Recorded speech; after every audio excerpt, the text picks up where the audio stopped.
welcome to the show. It's Wrestling with Entertainment, the only audio experience on the web today. The trusted source for interviewing all your favorite wrestlers every Tuesday and Wednesday, and previewing and reviewing the latest shows from AEW, New Japan, and everything in between every Saturday on YouTube and Castbox, sponsored by Rogue Energy and Player One Coffee.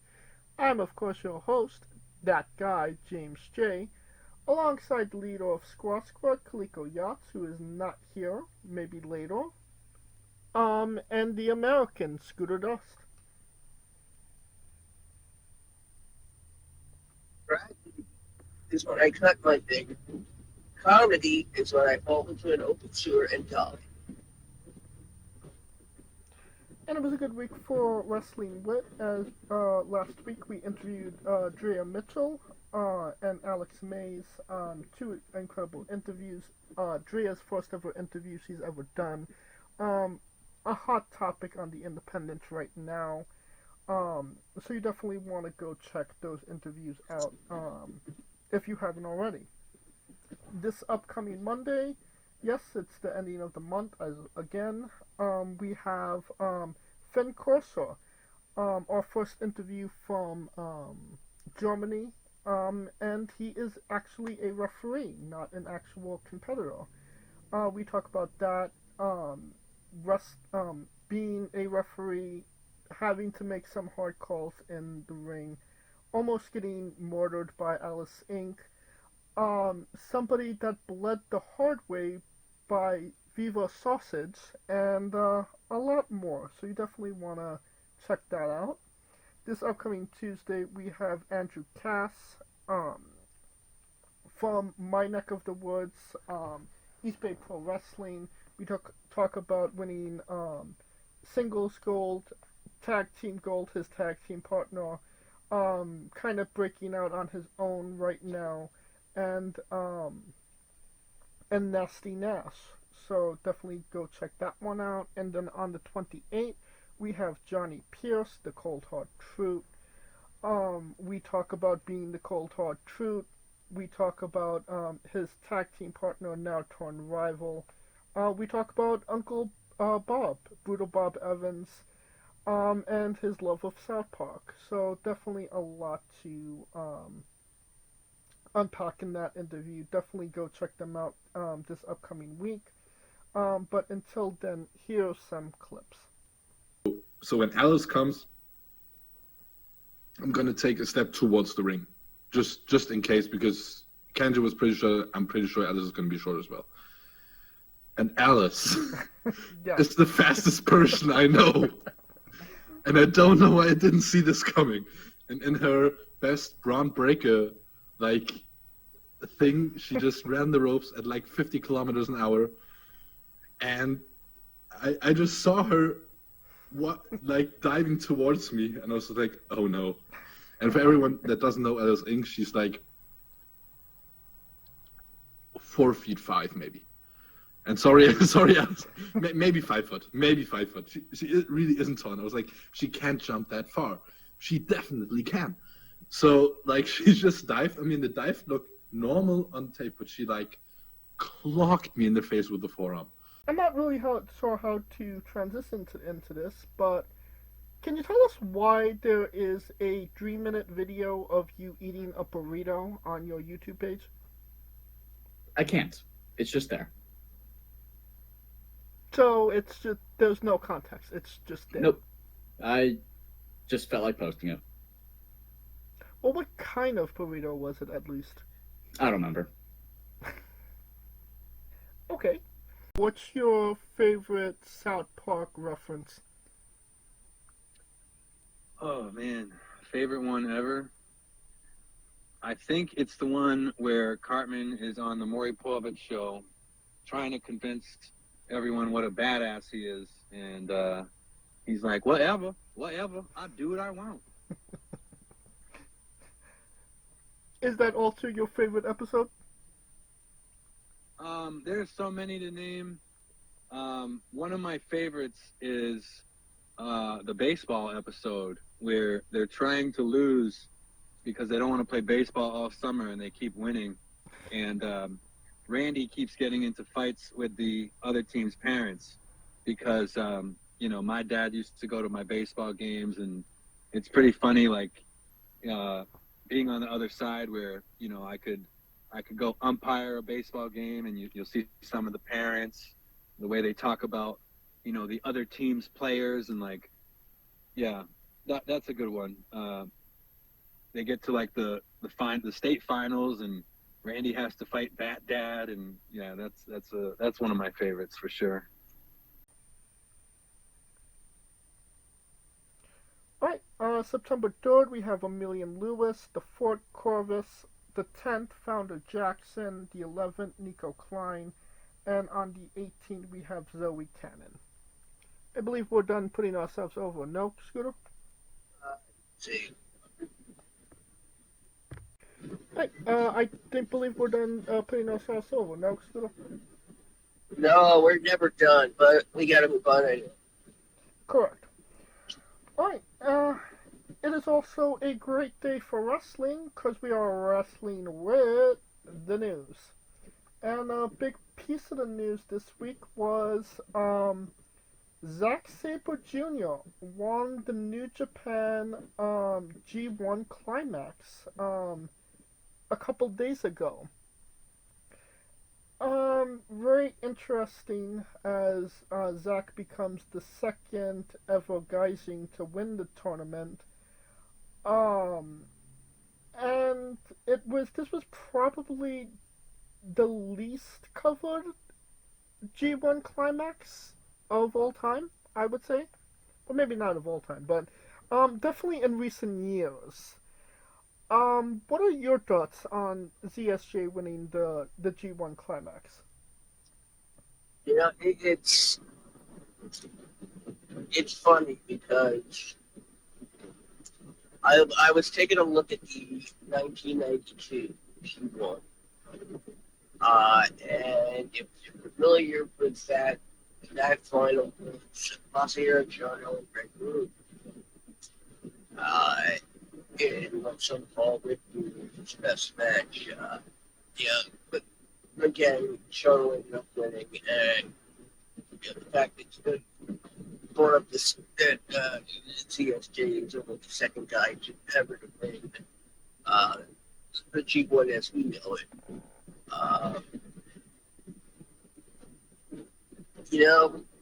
Honestly, I didn't even know they had the groups out. Honestly, that's how much like attention it did not get. Which is interesting because we actually did some coverage of the brackets when they came out, like 2 months ago.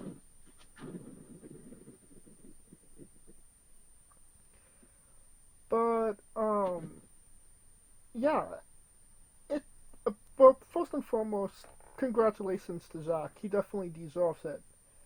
But what's I kind of say about New Japan right now that they'd rather take a chance on an established Gaijin than try and put over one of their, new young lions that they're trying to get over?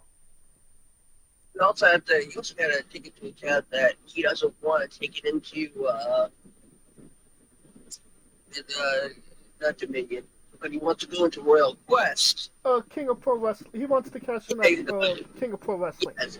Yeah. Yes, because he wants to walk into Royal Quest as still being the G1 winner. Well, we'll get to that in a moment. But just for now, let's kind of talk about the win itself. Well, let's. I mean, what was the other choice here? Yonesuchi? Yeah, I mean, Suchi did win the New Japan Cup earlier this year, so, and he is on a meteoric rise right now to be somebody.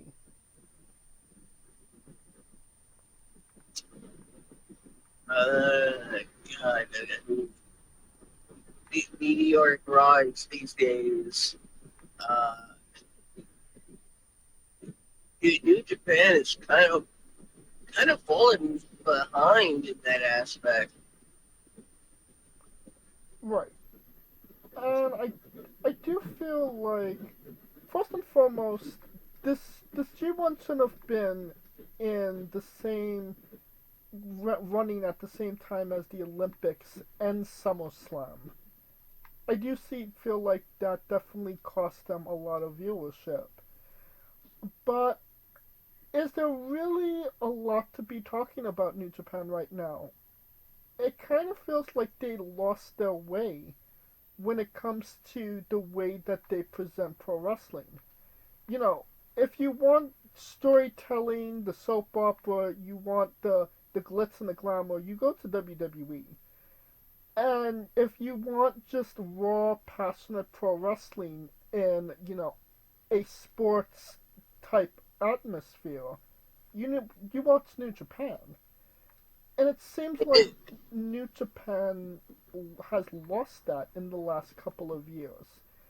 And if you want to watch a booker who's looking as if he's on a coked up gremlin nightmare, you watch AEW. Right, but that's not relevant right now. But what I'm kind of gathering is, like, it seemed like New Japan is trying to cater to of a more American-based audience, when being an import product is what made them so relevant in 2014, 2016. And it just seems like they're trying to get, they're just looking for that clickbait. Like, oh, we got John Moxley was our champion for a couple of months. Oh, John Moxley's wrestling at one of our biggest events, in a lumberjack match. That's not John Moxley in a lumberjack match is not a New Japan import match. That's trying to imitate GCW garbage wrestling. You know what I mean? Yes. I would have to say that, thanks to AEW, Japanese wrestling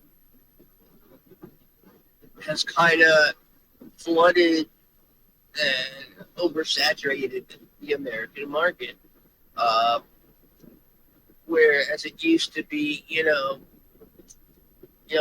the hardcore fans would seek it out. The casual fans would watch it once in a while, but whenever they watch it, it was worth watching. Now it's just, oh, great, more,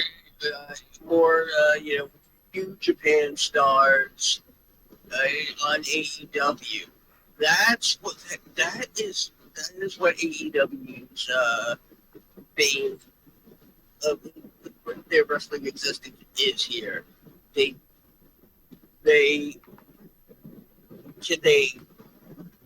opened the forbidden door, but guess what? They didn't close it and lock it behind them. Right, and anything could come in through, a forbidden door.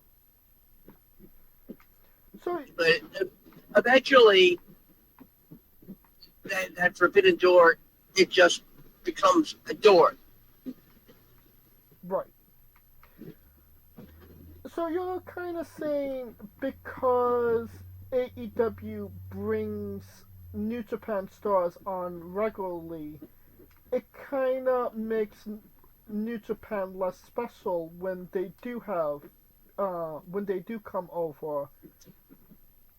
Yes, they made it a point to be a solid point of their overall philosophy to be, we're the promotion that, gives you the chance to watch,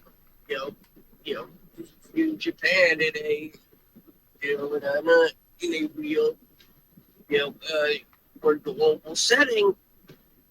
But then AEW picks apart most of their roster, and now you have Okada every week as the lackey of, the elite, yeah, Ishii just there being Ishii, which is, honestly, that's always good. ECE wasn't necessarily built to be in spoken spoken word rivalries. Yeah, yes, but yeah, yeah, and that's why his work is so great. Uh, but with you know what this reminds me of? This reminds me of an inverse situation of what the WWF did as it was trying to phase out old territories. Elaborate. Put it this way. Let me see. Yeah, I'll use uh, Polynesian Pan Pacific. Leah Libya's promotion back in the day. Uh, Vince and her, Vince would always tell him what superstars he needed and that she couldn't have, but would also say, "But I'll let you have so and so all usually ended up being the Wild Samoans." Um, so it's almost like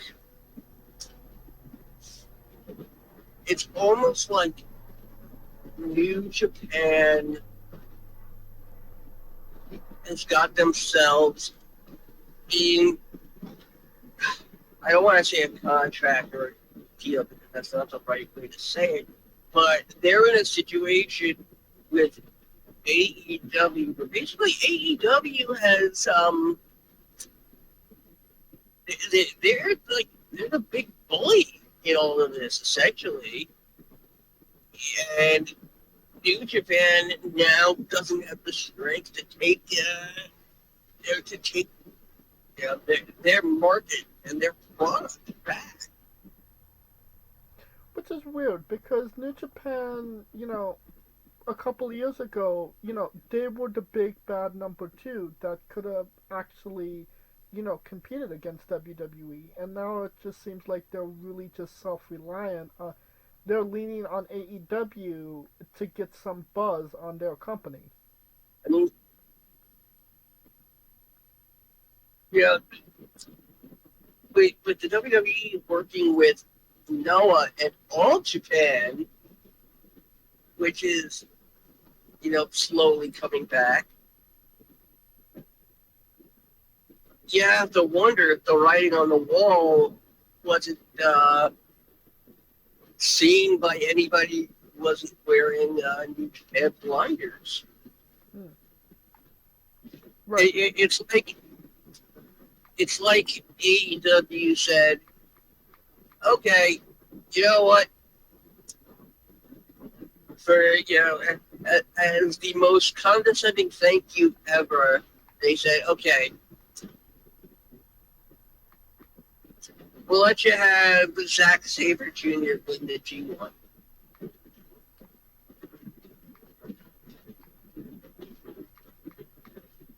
Okay. And at a point where winning it, I mean, not that it doesn't matter. It's just no one's gonna remember it. Unless you're people like you. Well, I couldn't really tell you if it was a memorable G1 because I did not watch it.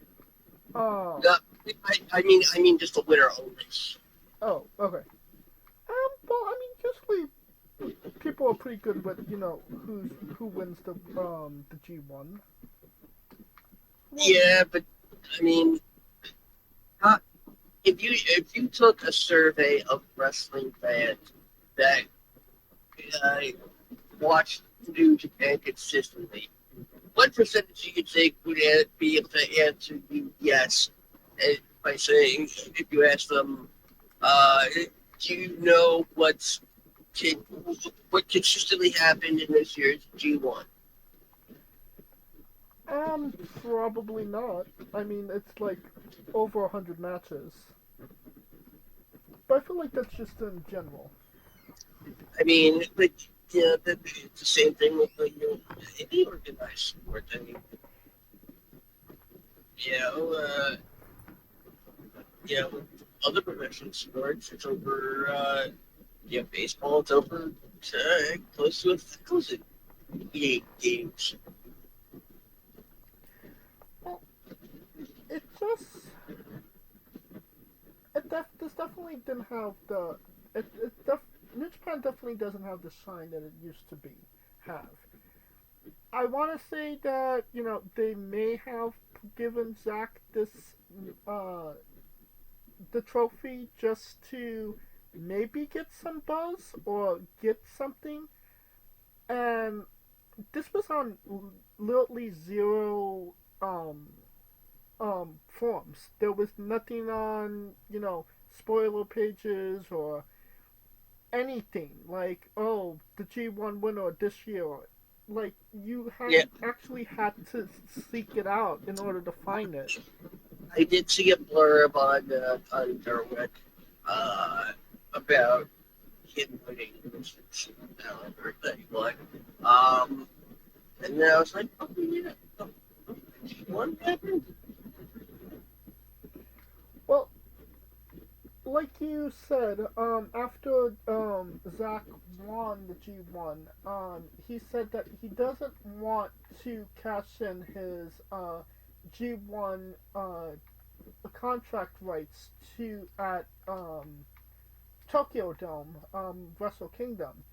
He wants to cash it in at King of Pro Wrestling, which I believe is in October.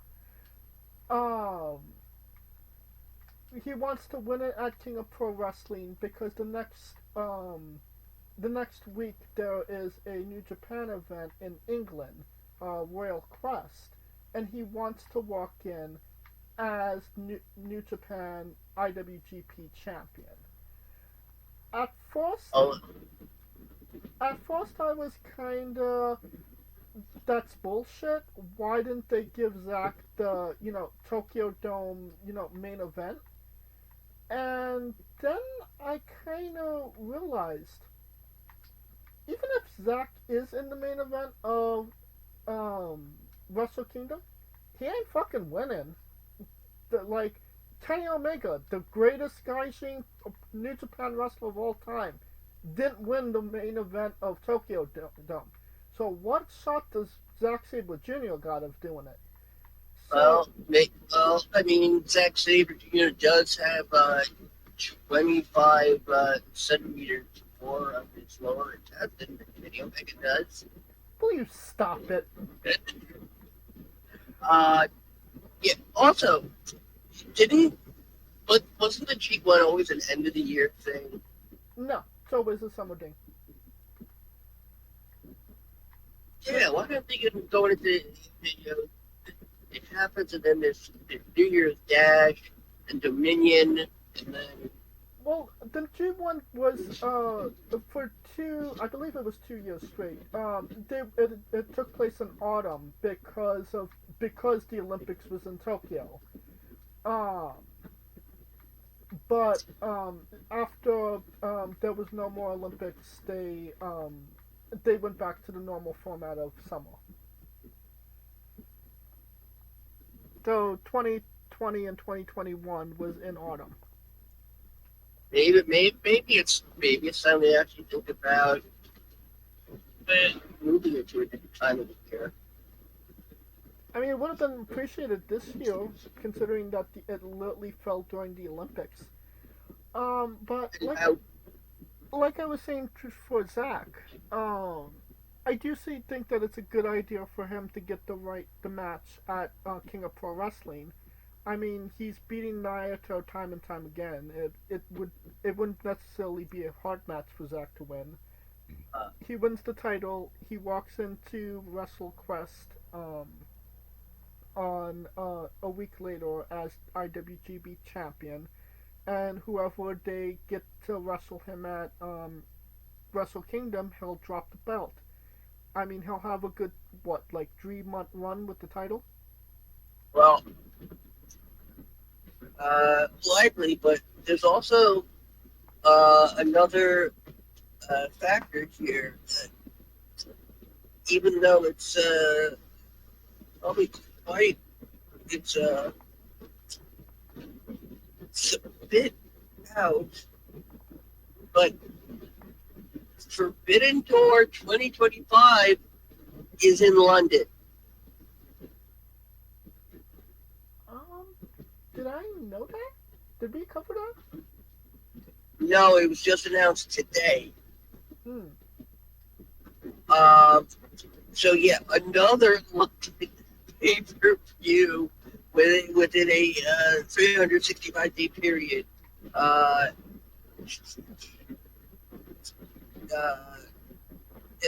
believe it is going to be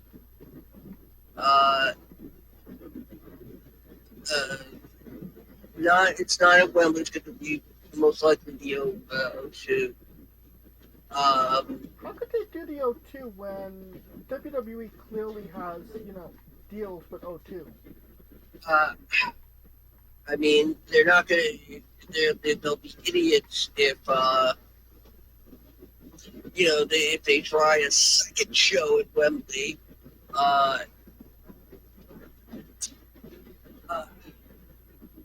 But this, oh man.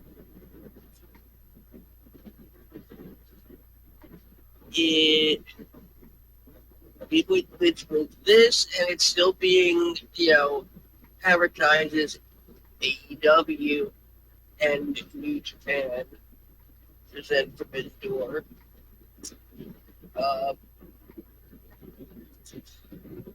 So it's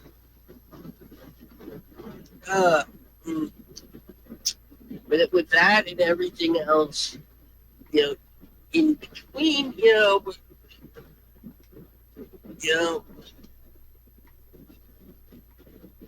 part of me is wondering if New Japan is even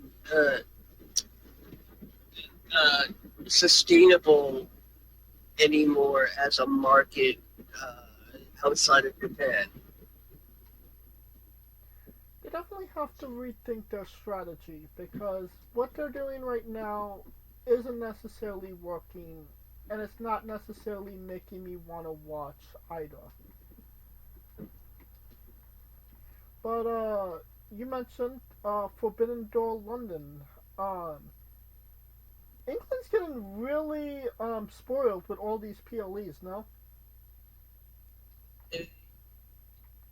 Yeah, I mean, but then they'll end up coming up short. And they'll be like, no, they were good. The fans just it's the fans' fault. Well, you actually mentioned something. You mentioned the Young Bucks earlier. They haven't been appearing on AEW TV for quite some time. If you believe rumor and innuendo, they actually have when they re-signed with AEW, it was for only a specific amount of dates, and they have almost come to all of those dates in what 3 months, and you would think that they would be backstage, just normal Wednesday night, vice president shit, but they're not. They're home. I'm not sure if you've heard of this already. If you heard of this or not. But what are your thoughts on the Young Bucks only working certain dates and certain amount of dates only as talent and as vice presidents.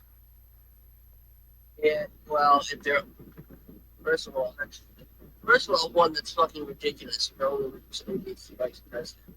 No vice president in the history of anything being a vice president. Oh no, I'm only gonna work a couple of days as vice president. That's it. Like, maybe if Thomas Jefferson had that frame of mind, maybe he wouldn't have had so many baby mamas. But God, it's like they were trying to say what they thought what they thought fans wanted to hear, but they screwed it. They mixed their messages so much in their own minds. It's like that scene from Scott Pilgrim where the wheel's spinning in his head. It's like it's between her, I've got to pee, and he ends up saying, I've got to pee on her.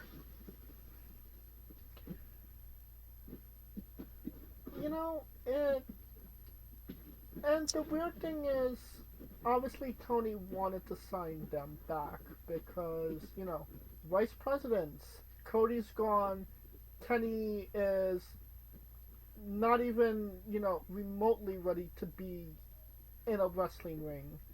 Yeah, And yeah, but Kenny might actually be done something like that. now. Since Since he did actually have diverticulitis, coloscopy surgery.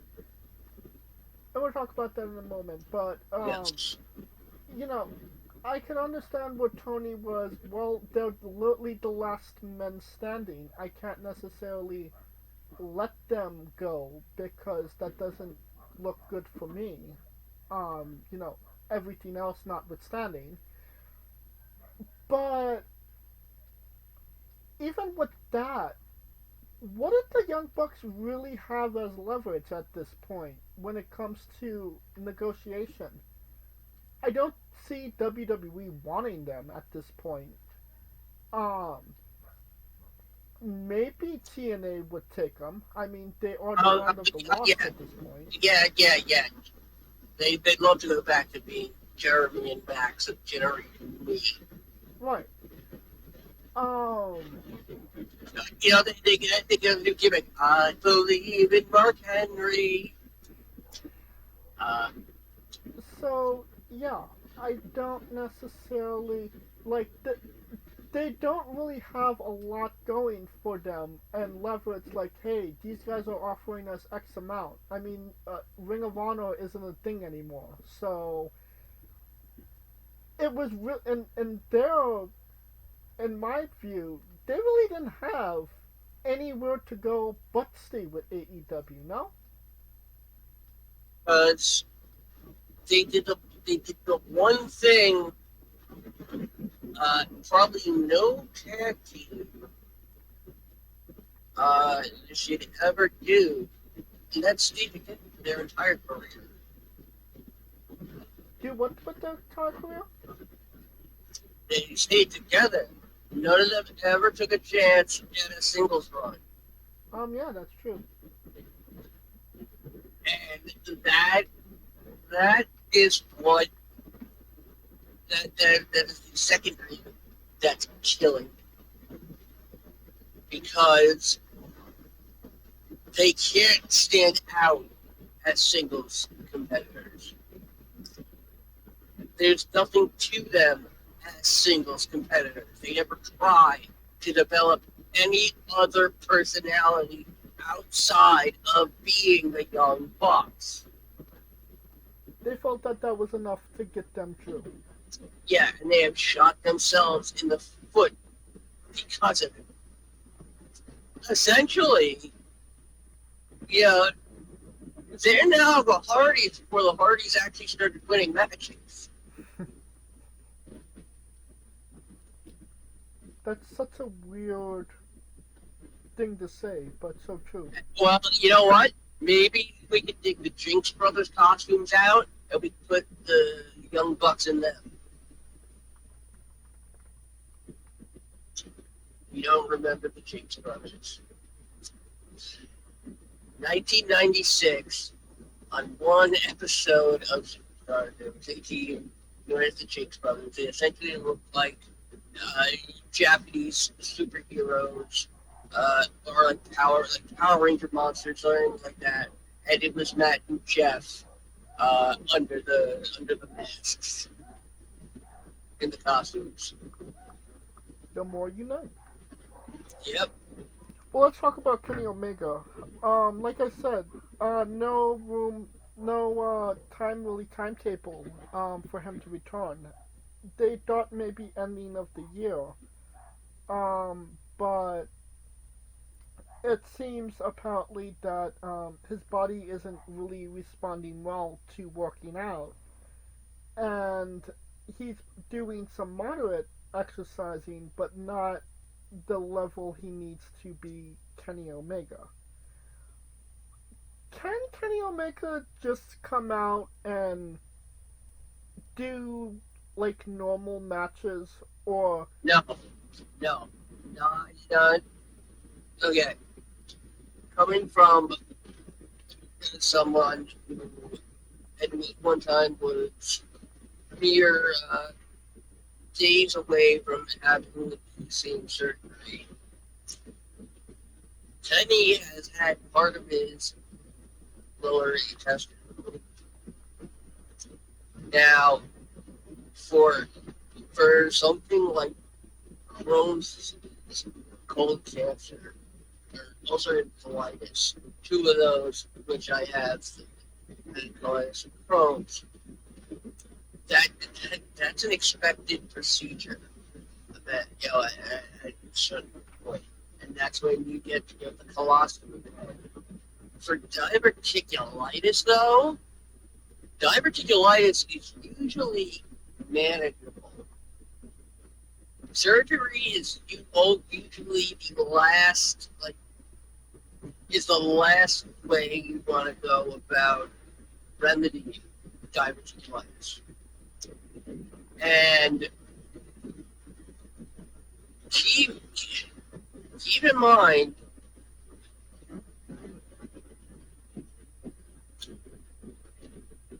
Kenny decided to do that whole fucking thing where the Bucks go to town on him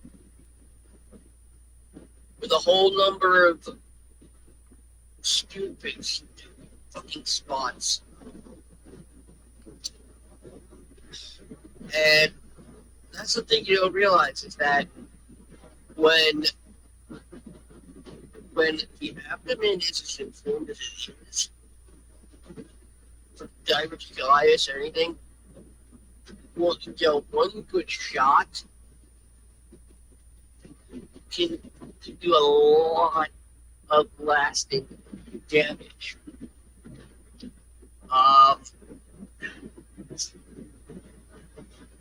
I can tell you this right now, Kenny Omega will never be the same Kenny Omega.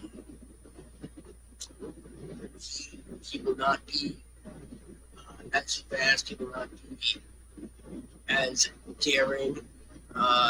If he tries to get back in the ring, because, again, one wrong thing and boom, that the area that's supposed to heal ends up busting open on the inside, and boom. Then you have sepsis, and then unless they catch that as it happens, that's a guaranteed slow death.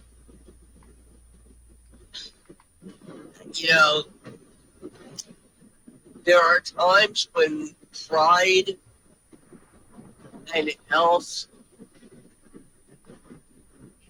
when pride can be put on the back burner and health that comes first. It's fans will understand. They may not understand it immediately, but they will understand it eventually. And doing something like that, knowing that you might, it's like they felt they had needed to create a situation where they could write a sequel for the wrestler and base it on Kenny Omega. I'm not opposed. I was never opposed to Kenny Omega coming back. He could, and I do believe that he would have been able to come back. But I feel like he's pushing it. He's trying to come back. He's trying to be like Super Cena. The guy broke his neck and came back 4 months later.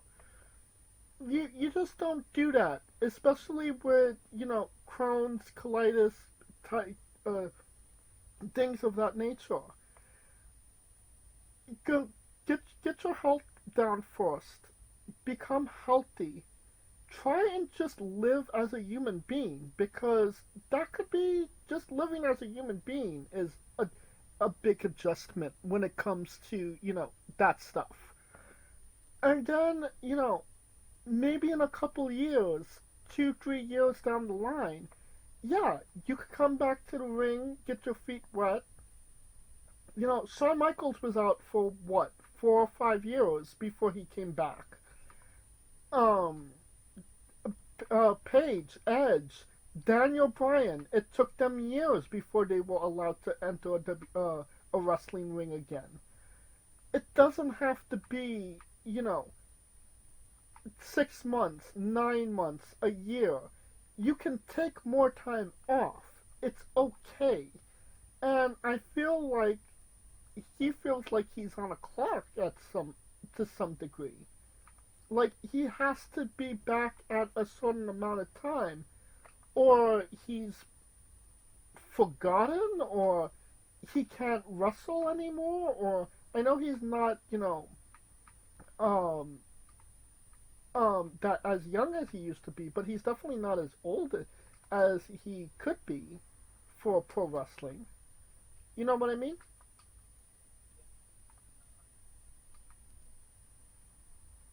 Scooter? Yeah, it's just I'm just reading up on. See, that's also the thing, is that we'll never know unless Kenny comes out and says this.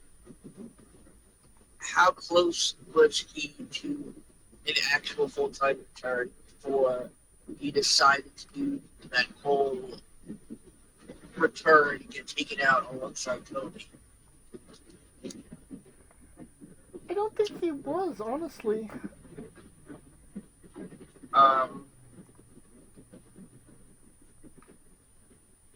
They, if it turns out that there's something Kenny wasn't telling the fans, that's gonna make a nice turn on him as a person. Well, let me ask you this: is Kenny Omega smart enough to say, "This isn't worth putting my life on the line. I need to be healthy, rather than be a performer"? No, Kenny unfortunately lives and breathes the business. There is no kayfabe for Kenny.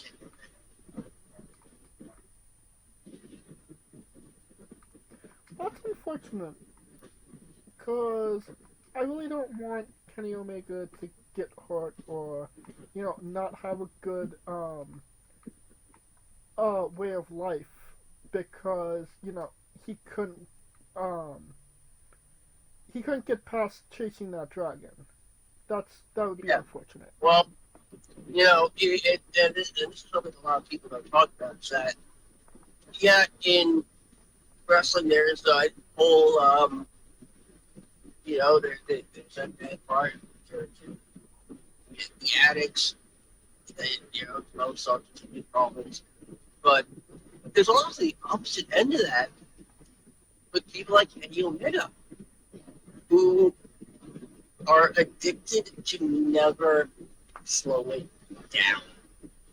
Daniel Bryan, case in point. Daniel Bryan, Edge. Yeah. And even after Edge's first comeback, it happened to him again. And we had to wait another year for it. And now, Edge's at home, wrestling his fucking neck. I mean, it's his legs now. I mean, he jumped You off. know what? A It's all everything's related to the spine at this point. I get that. His asshole's connected to his spine. Okay. See, this is why I will never have the surgery I need to properly get back into the ring. I need the same I would need the same surgery that Shawn and Edge had.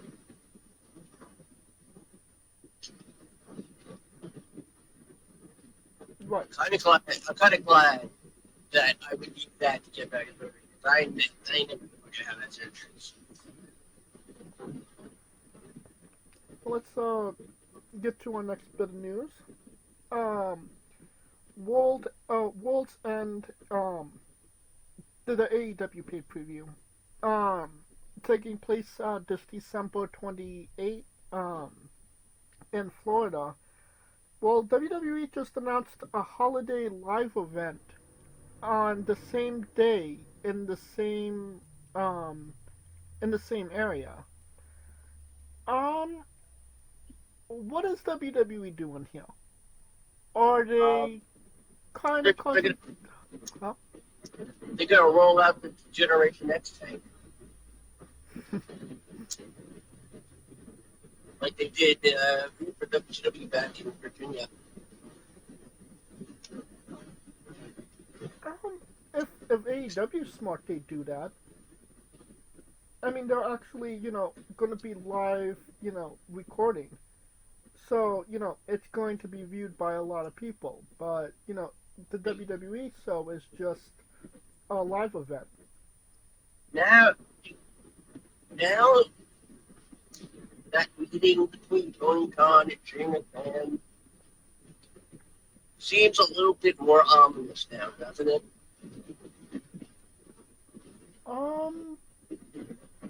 Elaborate. With the Bucks, slowing down their roles as vice presidents and using Kenny as a vice president of the time.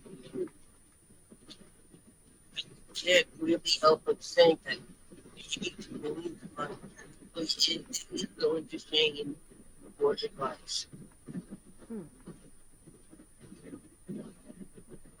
I mean, maybe, possibly.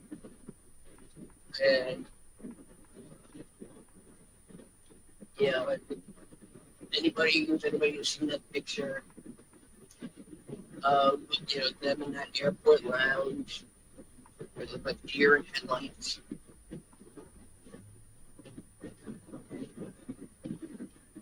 Right. I think AEW will be so preoccupied with its own scheduling that they'll completely forget that the WWE is doing something. I disagree. I think Tony Khan is readying the tweet.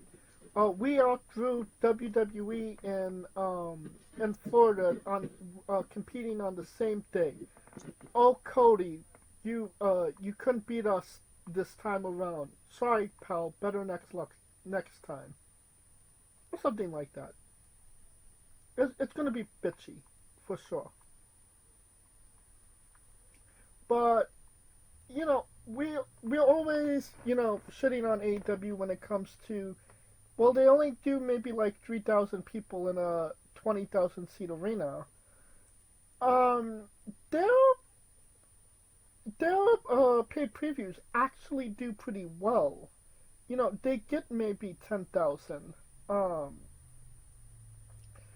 so does would WWE take away from that record, that crowd, or does it really matter? Because the people that are going to see AEW are just going to see AEW. You're forgetting Tony Khan's most important metric, that will draw 200,000 seats in a 50,000 seat imagination. Yeah, coming up this next September, Texas. Yeah. No, but, yes, there's 60,000 seats in my mind. I sold 200,000 of them. Right. Part of me wonders if AEW is just a fever dream now of Tony Khan in a mental institution wrapped up in a straitjacket going, Kind of I'm like elite, I'm elite, I'm elite. the ending of Newhart. No, the ending of Newhart was funny, and it was a callback. This would just be, a sad rich guy, the son of a sad rich guy who had too much cocaine, too many hookers. Yeah, if they have a lot of money, how are they sad? Money's supposed to buy you happiness, right? No, but you can rent it for 3 cents. Oh, what? You can't buy you happiness, but you can rent it for 3 minutes. Oh, very true. Speaking of happiness, Charlotte Flair is scheduled to return sooner rather than later. She's expected back in November. Um, a lot of things have changed since Charlotte has been around. I do think that it is definitely a fresh new take to have her back. Slide her into some new rivalries. She is expected to be on SmackDown. So no Rhea Ripley, Charlotte too. What are your thoughts on Charlotte making a return? I mean, Scooter, I can hear you. hello. Yes, there you go. Okay. I've been, I've been expecting it sooner rather than later. With everything that's been going on. I think that they're going on the lines of having her return like Randy Orton did at Survivor Series. In the War Games match.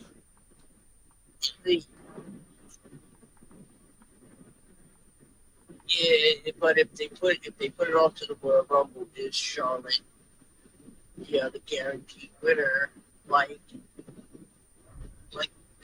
that always happened. I mean, it happened with Ronda. Charlotte's won a Royal Rumble already, right? Yes, but I mean, eventually the roster is going to get to the point where everybody is going to win a Royal Rumble. Well, women's Royal Rumble. I mean, quite honestly, I expect that Morgan to win it after somehow dropping the title. I can't wait for Chelsea Green to win. You know what? I like that more. Yeah.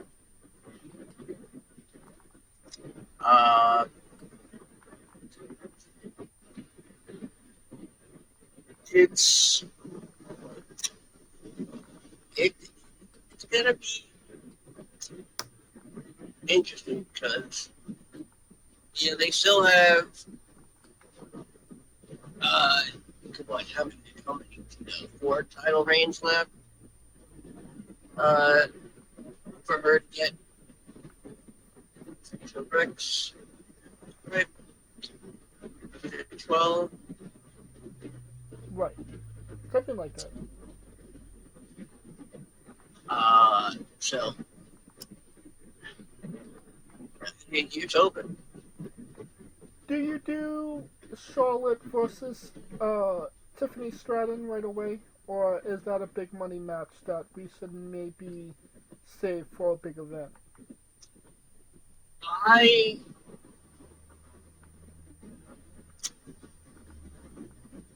I say that Tiffany can't win. That's what brings Charlotte back. Tiffany can win, you said? No. Tiffany will win. Okay. But Charlotte will come back. But we won't get Tiffany and Charlotte right away. This is why I almost expect. Now I'm expecting Charlotte and Tiffany and Mania. That wouldn't suck. But would you do because obviously Tiffany, she has the money in the bank. She's gonna get a title in the next 6 months, if not sooner. You get Tiffany to win. You get Charlotte to take it off for her. Then does Tiffany win the Rumble and challenge Charlotte? The other way around. I don't think you've had her win the Money in the Bank. You're not gonna have her just cash that in successfully, only to lose it, and then go on. I don't think Tiffany is at the level just yet of winning a Rumble. She needs a little bit more time. She needs a little bit more seasoning. Before we can definitely say she's a lock to win. I think that they're working on that right now with her, what she's doing with Nia Jax. I mean, they're making her a sympathetic character while still being such an arrogant heel. And this is why I would expect the cash to happen around the end of the year, and then you get Tiffany and Nia rematch at the Rumble. Charlotte wins the Rumble. Charlotte's the one with the choice. The other option is if Becky decides to take less time, there's probably another built-in feud with her and Tiffany there. But I mean, in terms of Charlotte, unless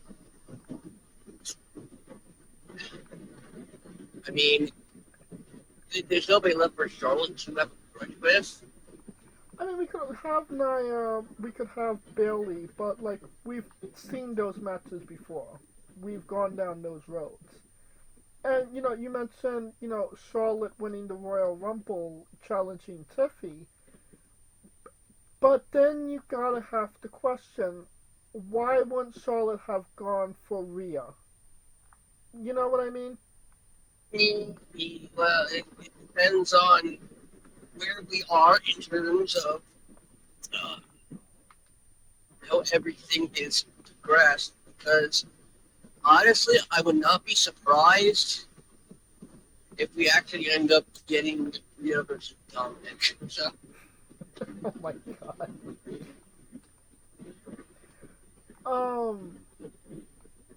I do think that there maybe will, and just I hope I'm speaking this into existence. Charlotte Flair versus Chelsea Green rivalry. Oh my god. they're kind of friends, but also kind of enemies, and maybe Chelsea gets the better. Oh my God! Chelsea actually has a victory over Charlotte Flair on NXT. If That's like that beautiful people all over again. yeah, I mean, she could literally say Charlotte Flair's never beaten her in a match. I mean, that's good. That's good shit right there. Even though they've only had one match. See, and this is why they need that card. We're workshopping here. Alright, talking about workshopping, Scott, the S'mores. Yeah, more. Scott D'Amore. Maple Leaf Wrestling coming back. Well, thanks for stealing my thunder, asshole. Yeah. Okay, Mr. S'more. Well, anyway, Maple Leaf Hey, Wrestling. by the way, I have not touched your thunder, asshole. Thank you. That's a Kenny Omega thing. Will you stop it? D'Amore is bringing back Maple Leaf Wrestling. It comes with a side of pancakes, some sausage, Laura Renault. and eggs. It's gonna be delicious. A Canadian bacon. So, yeah. Correct. He's actually wanting to make this a big thing. He's looking for TV. So, I mean, he's got Mauro Ranallo is going to be the voice of this new Maple Leaf Wrestling. It is apparently going to continue the old Maple Leaf Wrestling territory. I mean, I feel like you kind of limit yourself if you're just the Maple Leaf Pro Wrestling. You know. Well, now that's something. It gets me thinking because this is going to lead into something else. I'm going to bring up after this, but the fact that there's no mainstream wrestling organization out in Canada. Right. TNA was at one point based in Quebec. Really, is it Montreal or Toronto? Okay. It was somewhere near Ontario.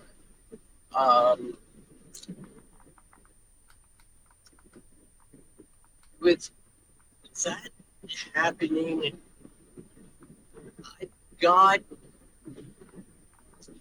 I've got a very odd feeling that the WWE may be in league with this. Okay. I mean, how many times have we seen one person just come out and say, "I'm bringing this back," and they're saying it with certainty. They're not saying, "I'm going to try and bring it."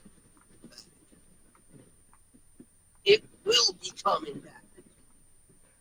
I mean, I don't think you make a statement like that unless you're 100% certain. I'm sure that he went through all of the process of looking to bring it back before he made that statement. Yes, but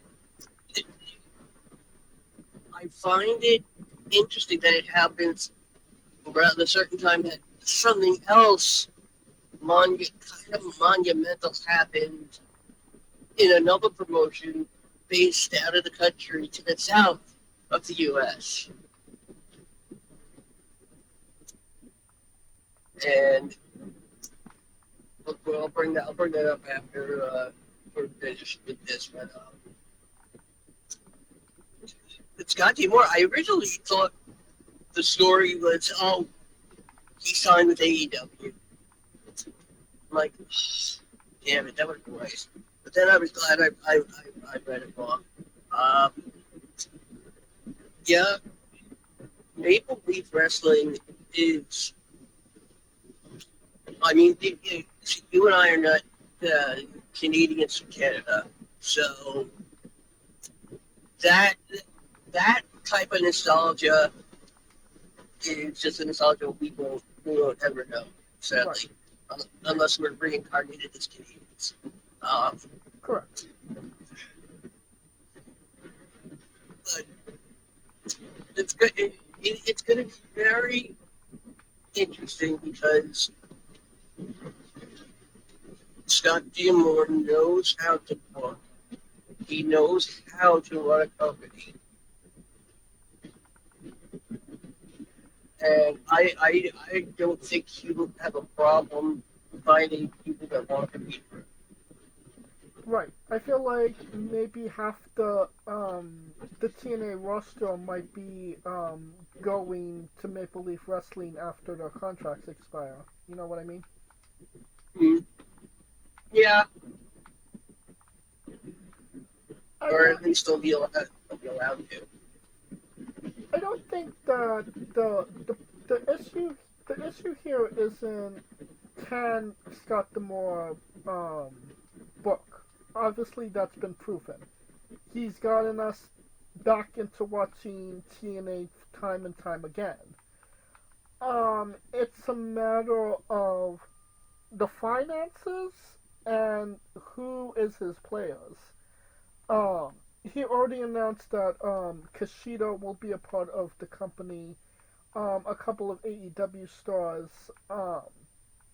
So not necessarily,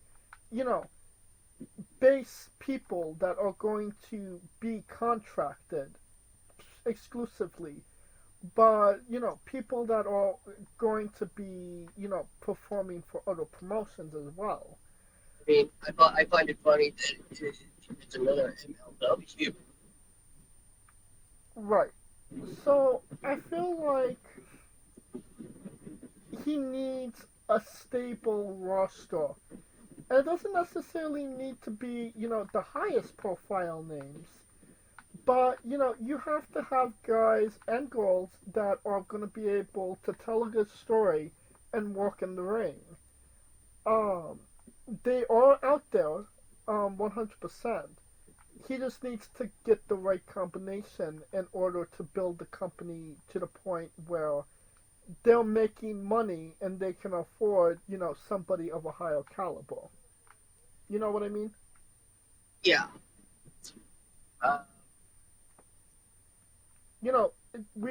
We talk about, what AEW's roster is today in 2024.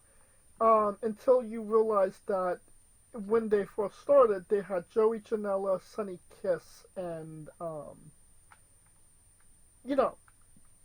guys you wouldn't necessarily see on WWE TV. Let's just say that. Yeah. Sonny Kiss filled up my gas tank last week. Sonny Kiss did what?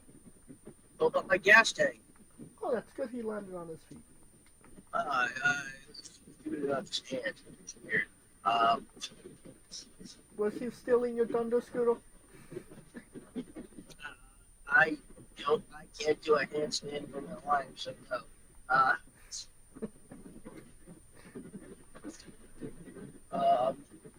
But now to kind of allude to what I was saying earlier,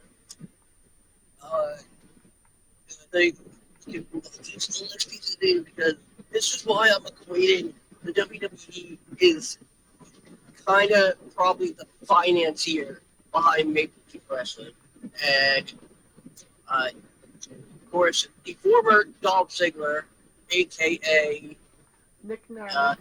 Nick Nemeth, was seconded at Triple Mania by none other than JBL. The fuck? How did that happen? Yeah, that's what I said too. The funny thing about that is apparently JBL is investing in AAA. No fucking way. Yeah, and this was their way of announcing it. So with JBL, they took to the X after and said, this company, they just need a little, just need a little bit more money. I think I would gladly invest it.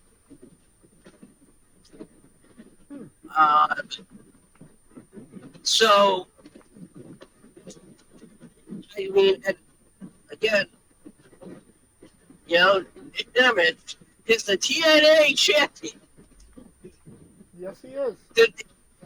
Competing at a Lucha Libre event with a WWE Hall of Famer in his corner. I can't imagine he's not still contracted. He doesn't have a Legends contract right now. It's like a really it's a bad joke, but it's a great joke. Yeah. Well, So, it's the big joke. Yes, Nick Nemeth, with JBL, who wore jeans, by the way. And they also did the national anthem. The only problem was, did you know who his Nemeth's opponent was? It was Alberto El Patron. Oh God, how's that guy still competing? That's another question I ask. I mean, he wanted to retire like 10 years ago, and he's still fucking here.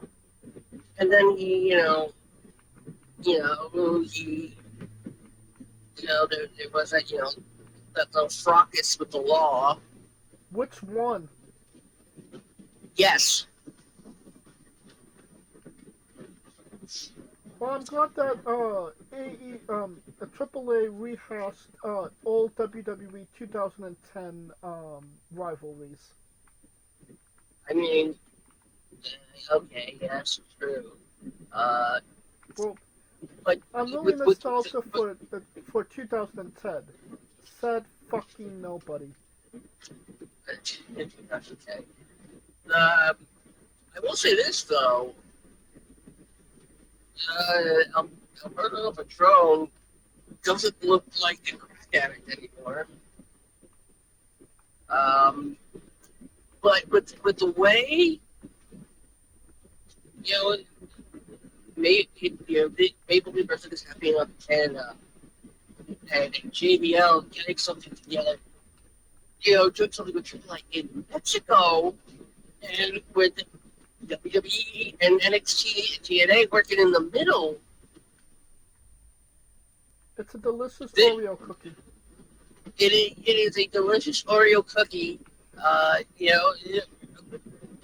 Better than when Todd Pettengill stood in the middle of the Funkats.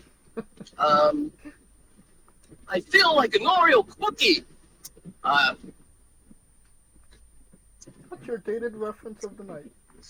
Oh man, yeah, that's Slammies. And of course, by the way, there was another. Of course, they also had a Big Hero in a casket match. Panic Clown, David Clown, and Murder Clown. That's a lot of clowns. Yep. And Psycho Bug. Right. Well, I wonder, it's great that JBL is doing, stuff in Mexico. I wonder afterwards if he went out to the border and protected from illegal immigrants. Oh, but yeah, by the way, yeah, Jinder Mahal was also on at WrestleMania. Huh, an illegal immigrant from Canada. I mean, he's out. He's now going by.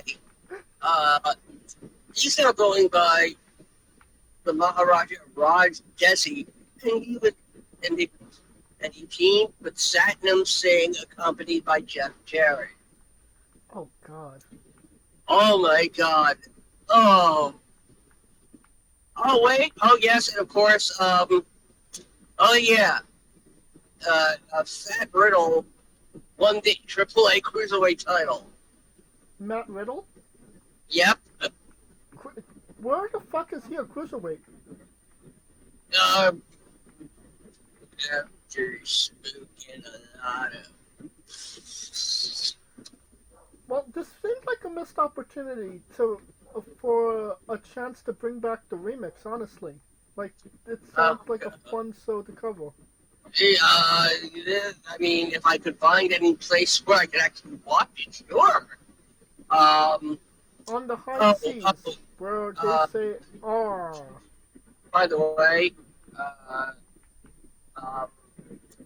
yeah, Alberto won the match Oh God. and title.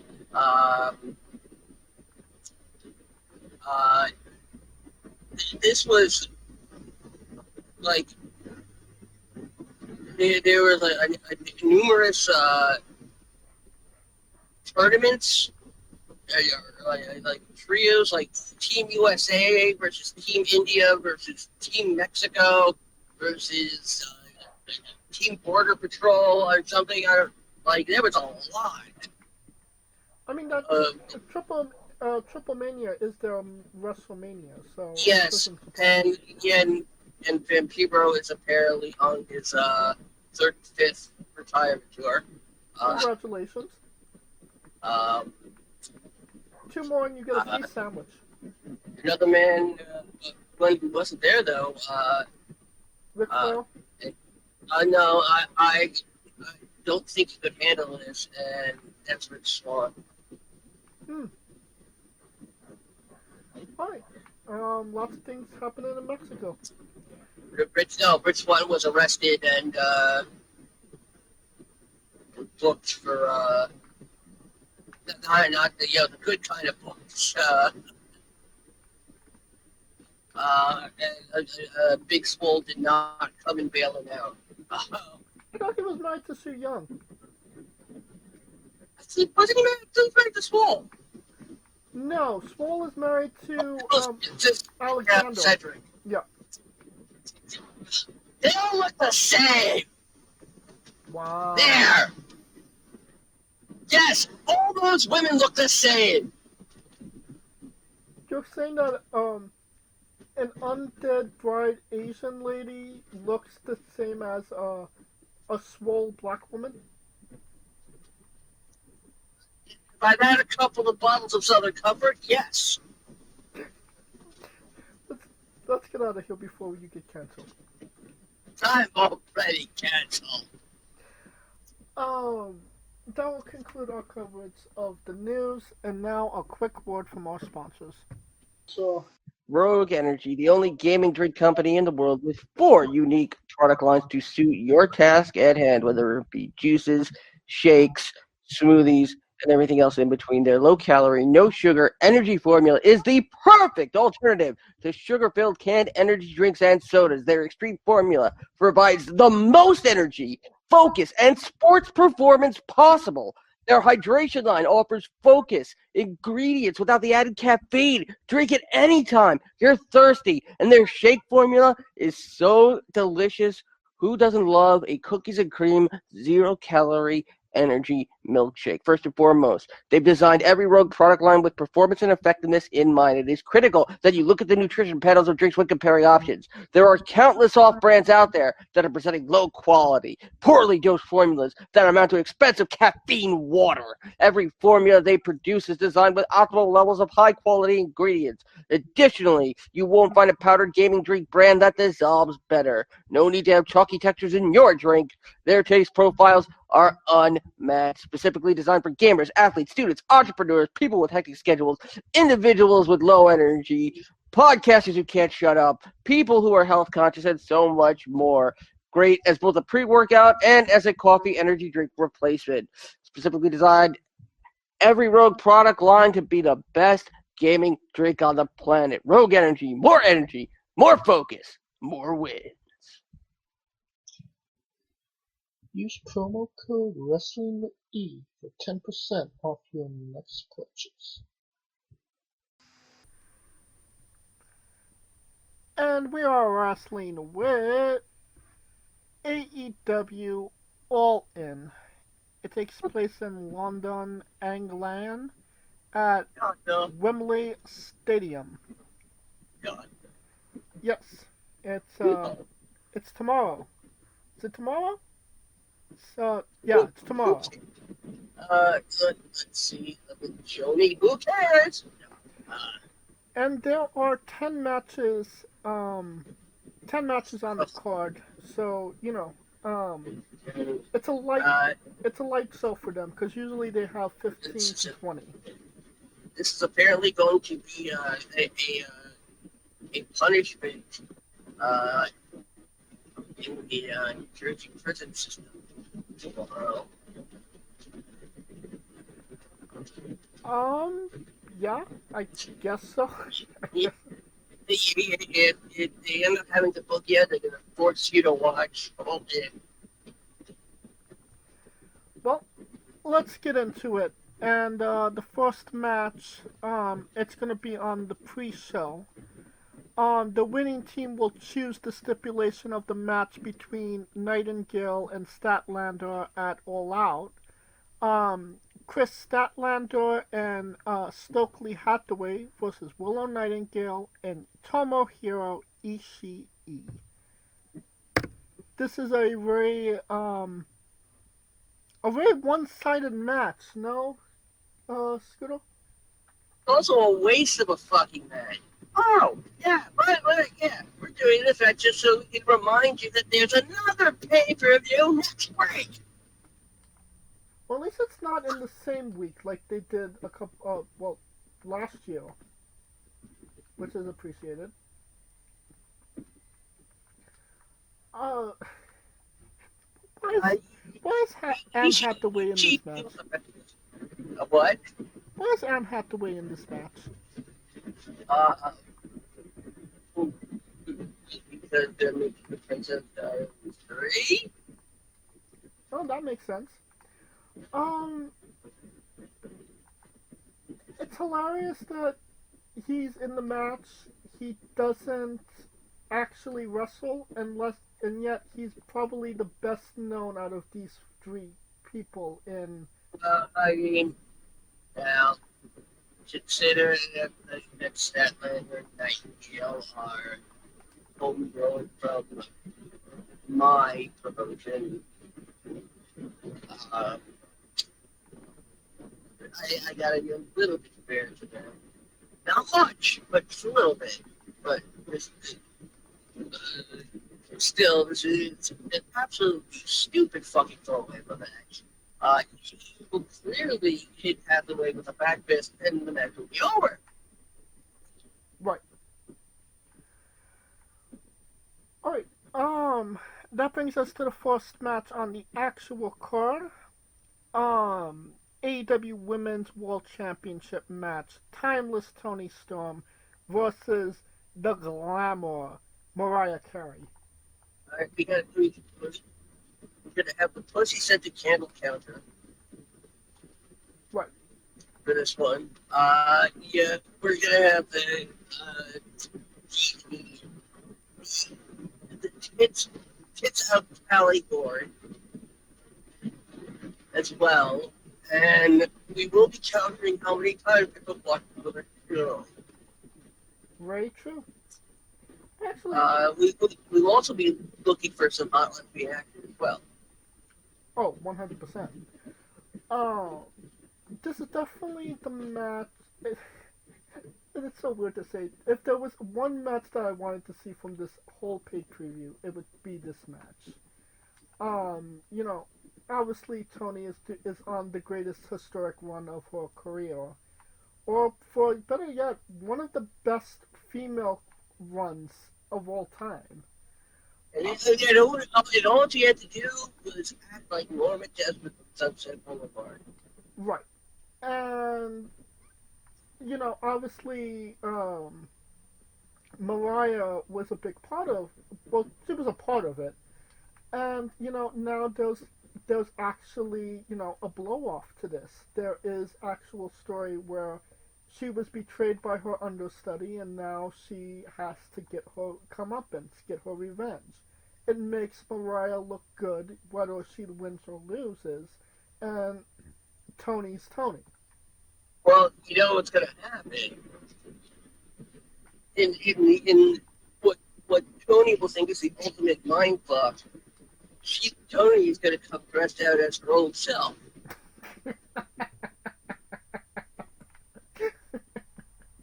I mean, that honestly, it makes the least sense and the most sense at the same time. Oh my god, yes, 100%. I love that. I mean, why have Mariah come out as timeless Tony Storm, like how Mariah was being the old Tony Storm, and then have Tony, timeless Tony, be the old Tony, and oh god, I'm going cross-eyed. I did this to fuck with you, and then you did this to fuck with me, and now we're both fucked. It's a whole lot of fuckery. Oh yeah.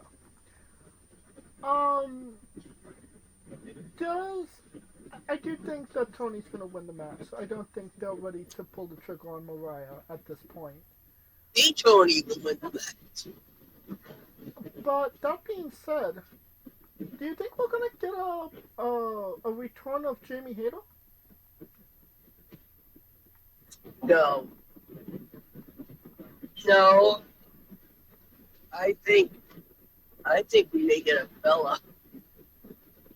Oh, what? I think we may get Nikki Bella. Oh god, no. No. She can't hold a pussy-scented candle to Tony Storm, so why the fuck would she come all the way to London to be proven wrong? I mean, I would love to see Jamie Hayter come back. They got you. They gotta let them have the match. Have her come out after the decision. Don't have her factor into the decision. Right. 100%.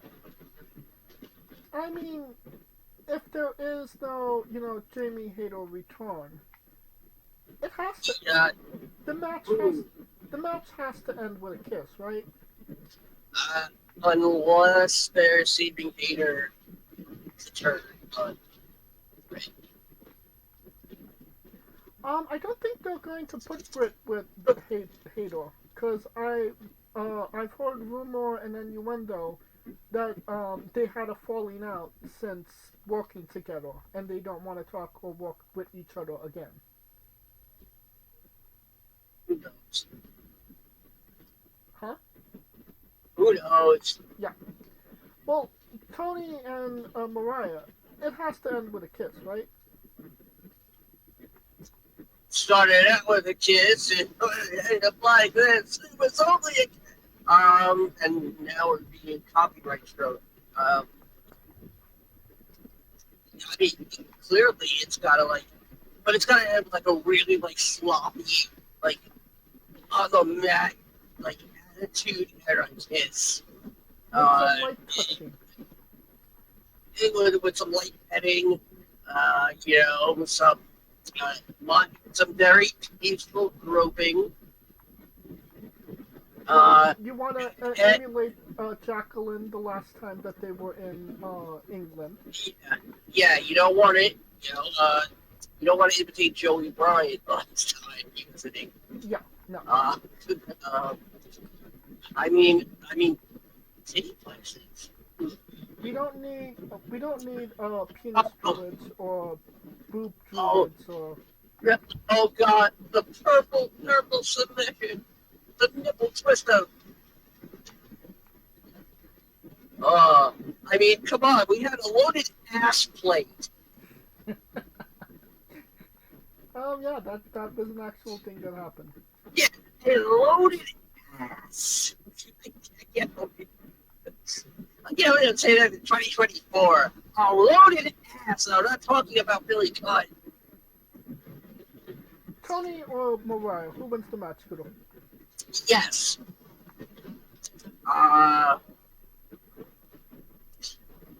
Clearly, they're going to fuck this up. So Mariah wins. Alright. Then we have already fucked up a singles match for the AEW America title. We got MJF versus Will Ospreay. Who wins, Scooter? No matter who wins.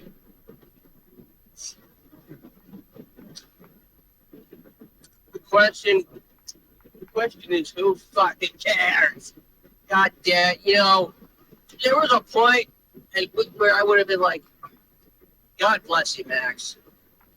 Now I'm just like, Max, you really are coming off like an asshole, and not our asshole.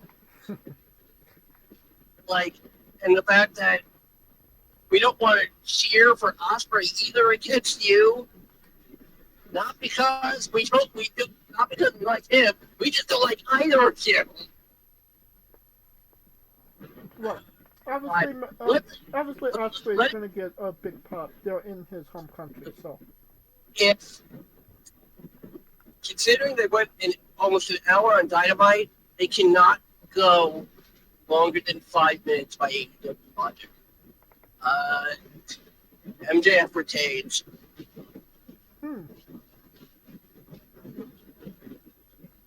I think they're going with Osprey. I want to say it makes the most logical sense, but then again, it's AEW, so nothing makes sense. But the American Championship, not even United States of America Championship, just America.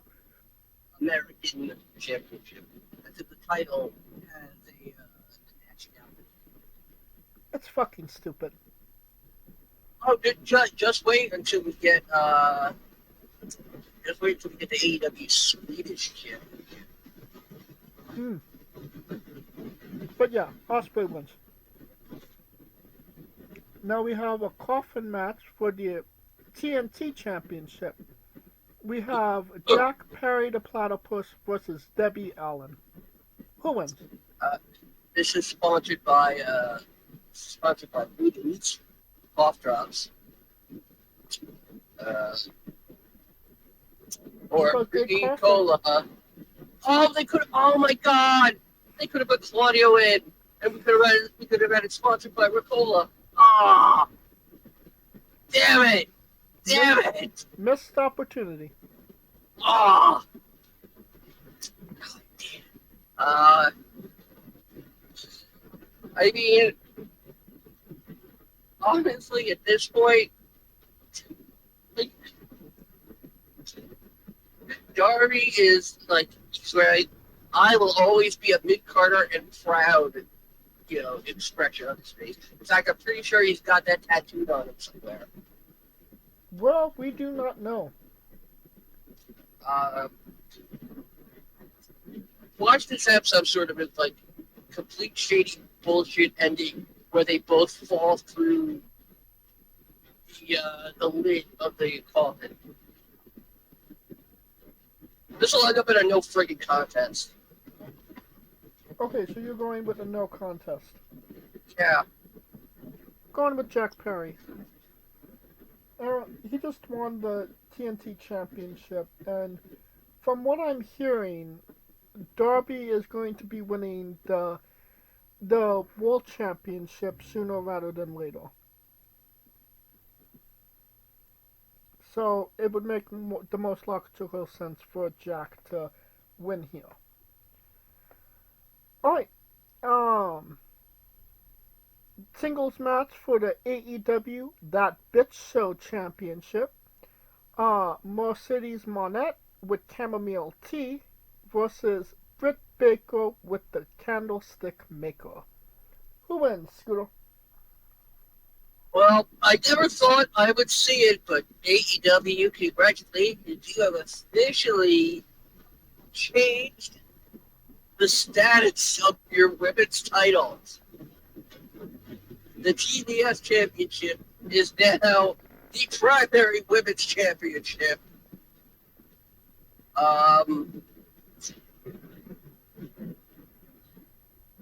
Baker is so much better than this.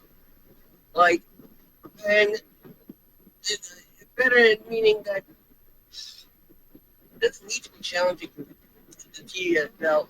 And let's be honest, Mercedes has not been able to hold a candle to Britt in terms of promos ever since this whole program started.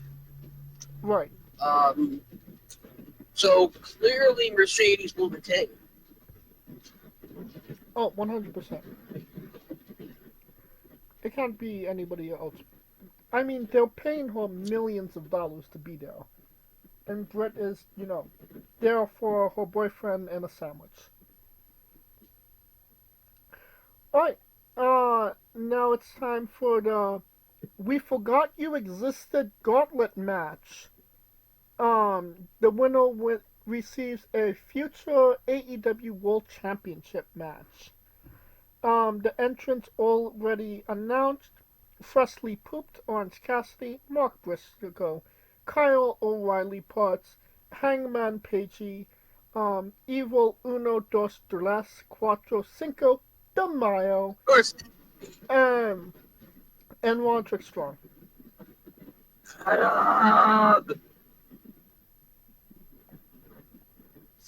Yep. Yeah, I'm well, assuming there's going to be more, but so the winner of this match, Darby Allin. I mean, yeah, that would make sense, but I don't think he is. Maybe Ethan Page. They wish.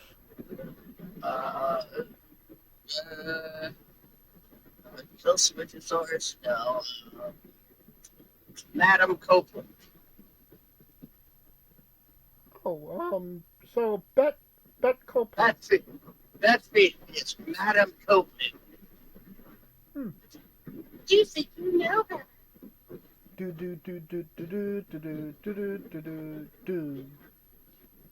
Oh, Monterego. No, the bad.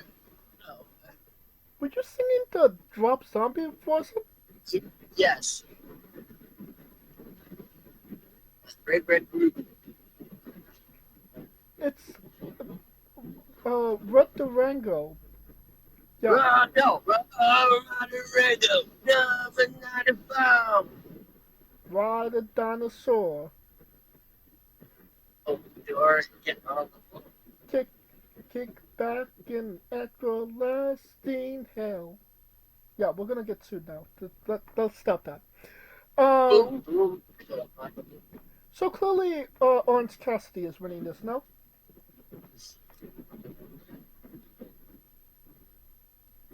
Yeah. Like, spoiler alert, Orange Cassidy never loses. Yep. I mean, He's the Goldberg of AEW.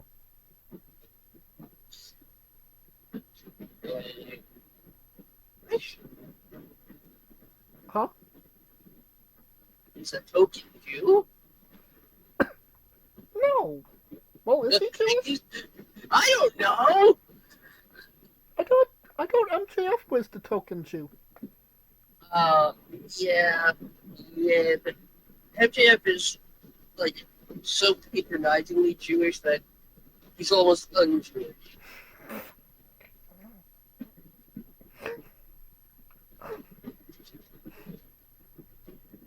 Yeah, Baruch atah 9, motherfucker. Last chance match for the Fuck the World Championship in a Fuck the Rules match. If The Hook, Reading Rainbow match. if Hook loses, he can never challenge for the FTW Championship for as long as Chris Jericho is the champion. Of course, the match itself is Big Bill versus Taz. No, it's NDA as Jericho versus Hook.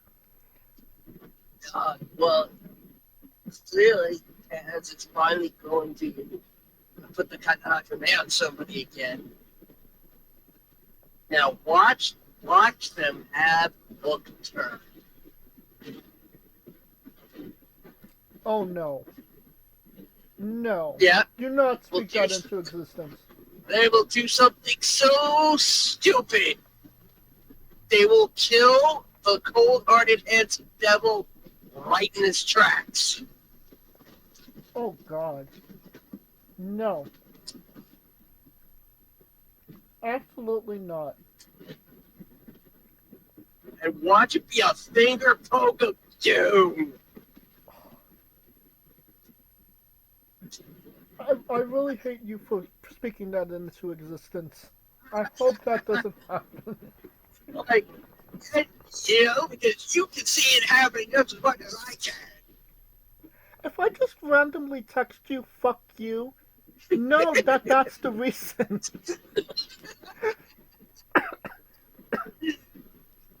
Fuck you very much. I want to say Hook wins. Big celebration. Good moment. Good heartwarming moment. But, that could not be because, Scooter talks. Well, I mean, hey, who knows? Maybe Hook will make some panties drop. Alright, now we have a three-way tag team match for. You're going with Hook, right? Or Yeah, I'm gonna go with I'm gonna go with Jericho because they're gonna fuck this up. Okay. Alright, three-way tag team match for the AEW World Tag Team Championships. We have the middle-aged Bucks, Matthew and Nicholas versus Fuck the Revival, Cash Wheeler and Dax Hardwood versus the acclaimed Anthony Bell Movements and Max Plaster. With Daddy S. Yeah, they're playing there. They're gonna play Mortal Kombat and NBA Jam. Who knows? Who wins Scooter?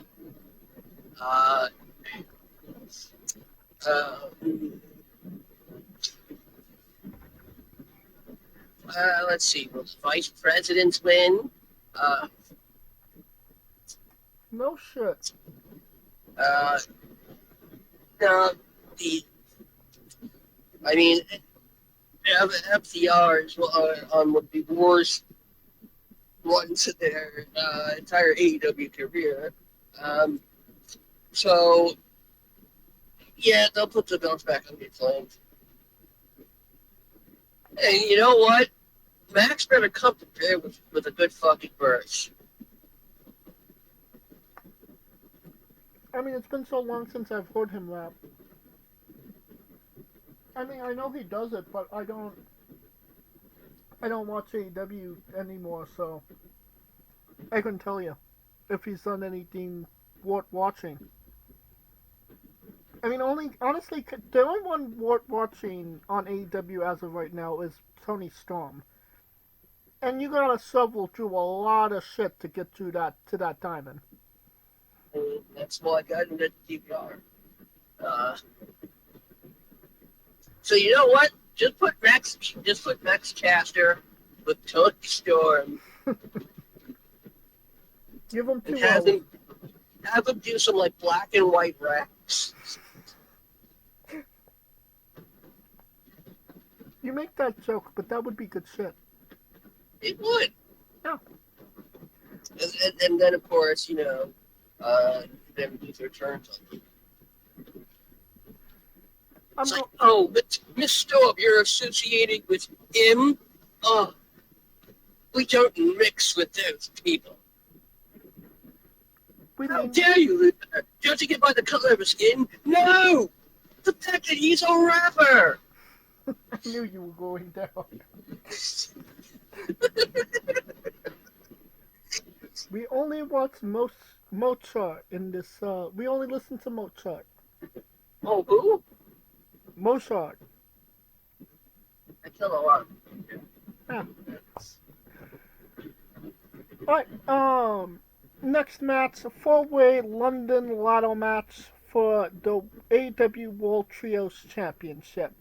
We have the Patrick Archie, Christian Cage match, Luchasaurus with Damian Wayne with Martha Wayne versus the Bang Bang Bros, Hoes and Moes, Juice Robinson and the Ass Boys, the House of Pancakes, Milwaukee Black, Brody Burger King, and Don't Call Me Pal Buddy Matthews, versus the Packpool Combat Club.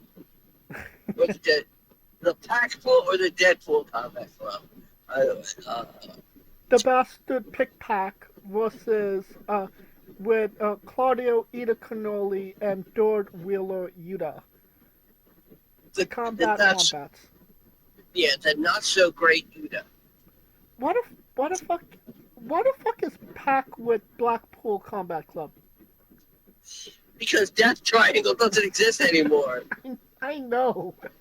The Death Triangle has collapsed. It's only a line. It is, yeah. It's now just, it's going to be the Death Line. I mean, unless, oh my god, that comes out with sock puppets.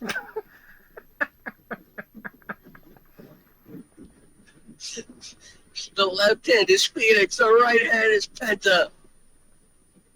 Alright, so, and then later we end up seeing a three-way we didn't want to.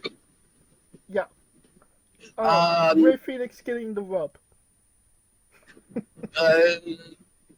Yeah, getting the rub, really. Very much, yeah. Oh, God.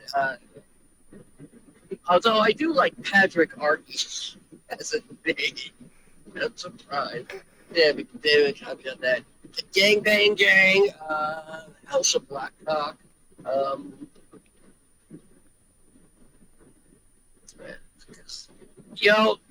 They missed another chance to call this a London. I heard they could have called it a London Calling match, and they could have brought in Paul London. Oh. I was just going to call this a clusterfuck of what the fuck, because that's what it's going to be. And then they could have had the Pixies play London Calling. London Calling from the underground.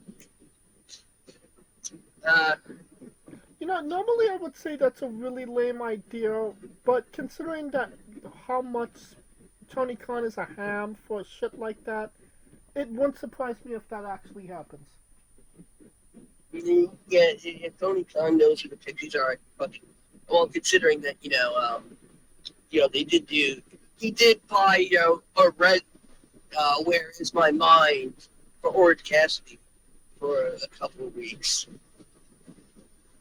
I mean, he bought a fucking Baltimoria song. Like, who the fuck knows that music? Yeah, he bought a Tom Waits song specifically to keep it in Brody's memory. Despite the fact that we never actually heard the song ever associated with Brody. Still, nevertheless, the winner will be the Wyatt Six.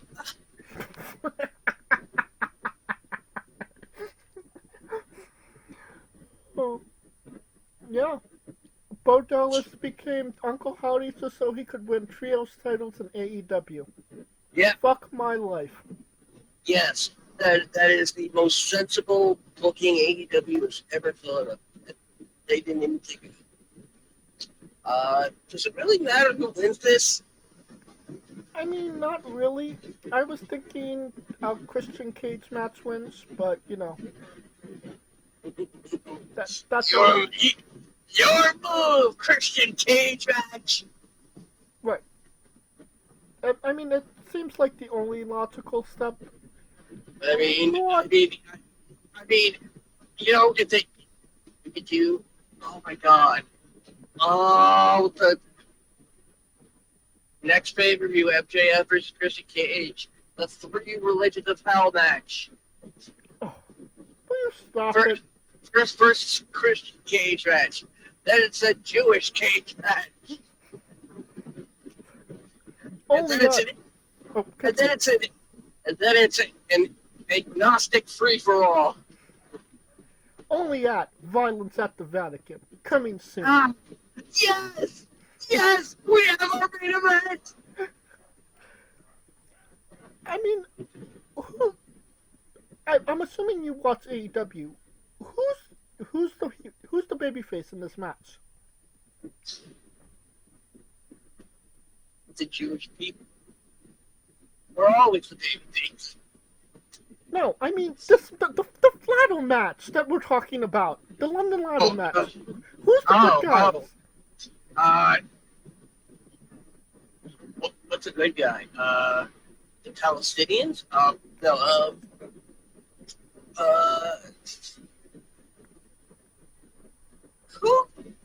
Who fucking knows? Who fucking cares?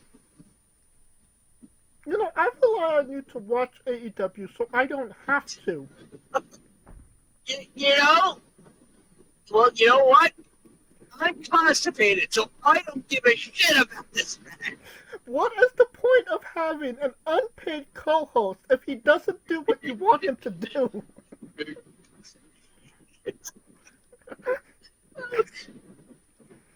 Why the hell are you talking about Rich?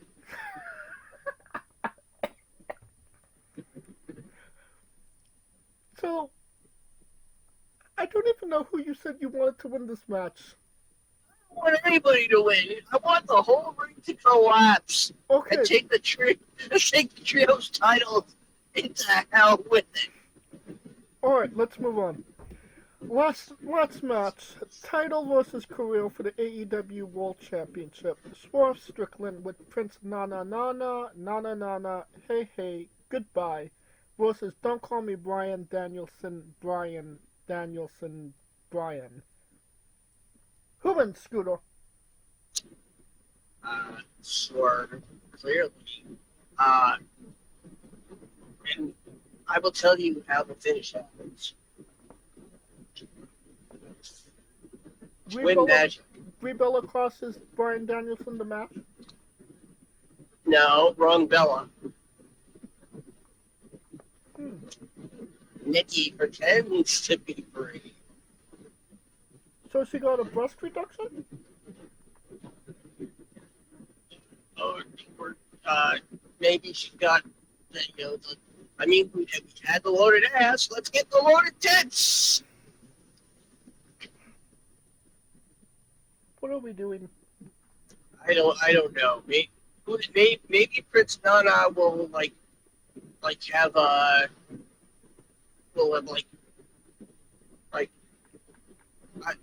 God, you know what?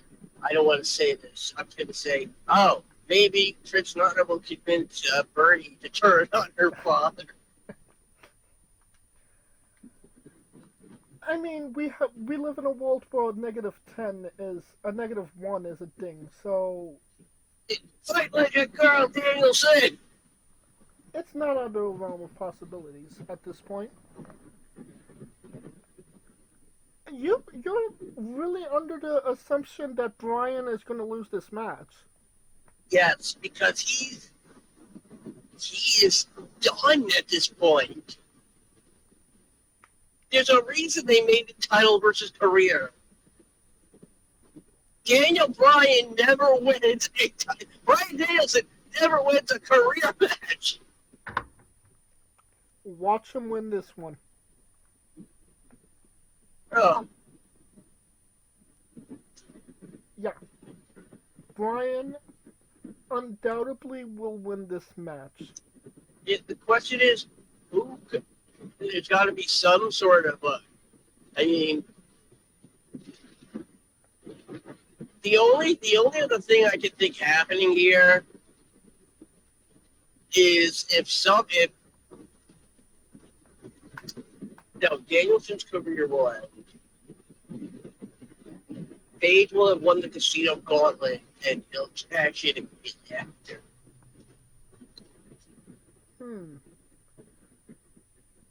No, I think Brian's gonna win this match. Like you said, Brian is chasing that dragon.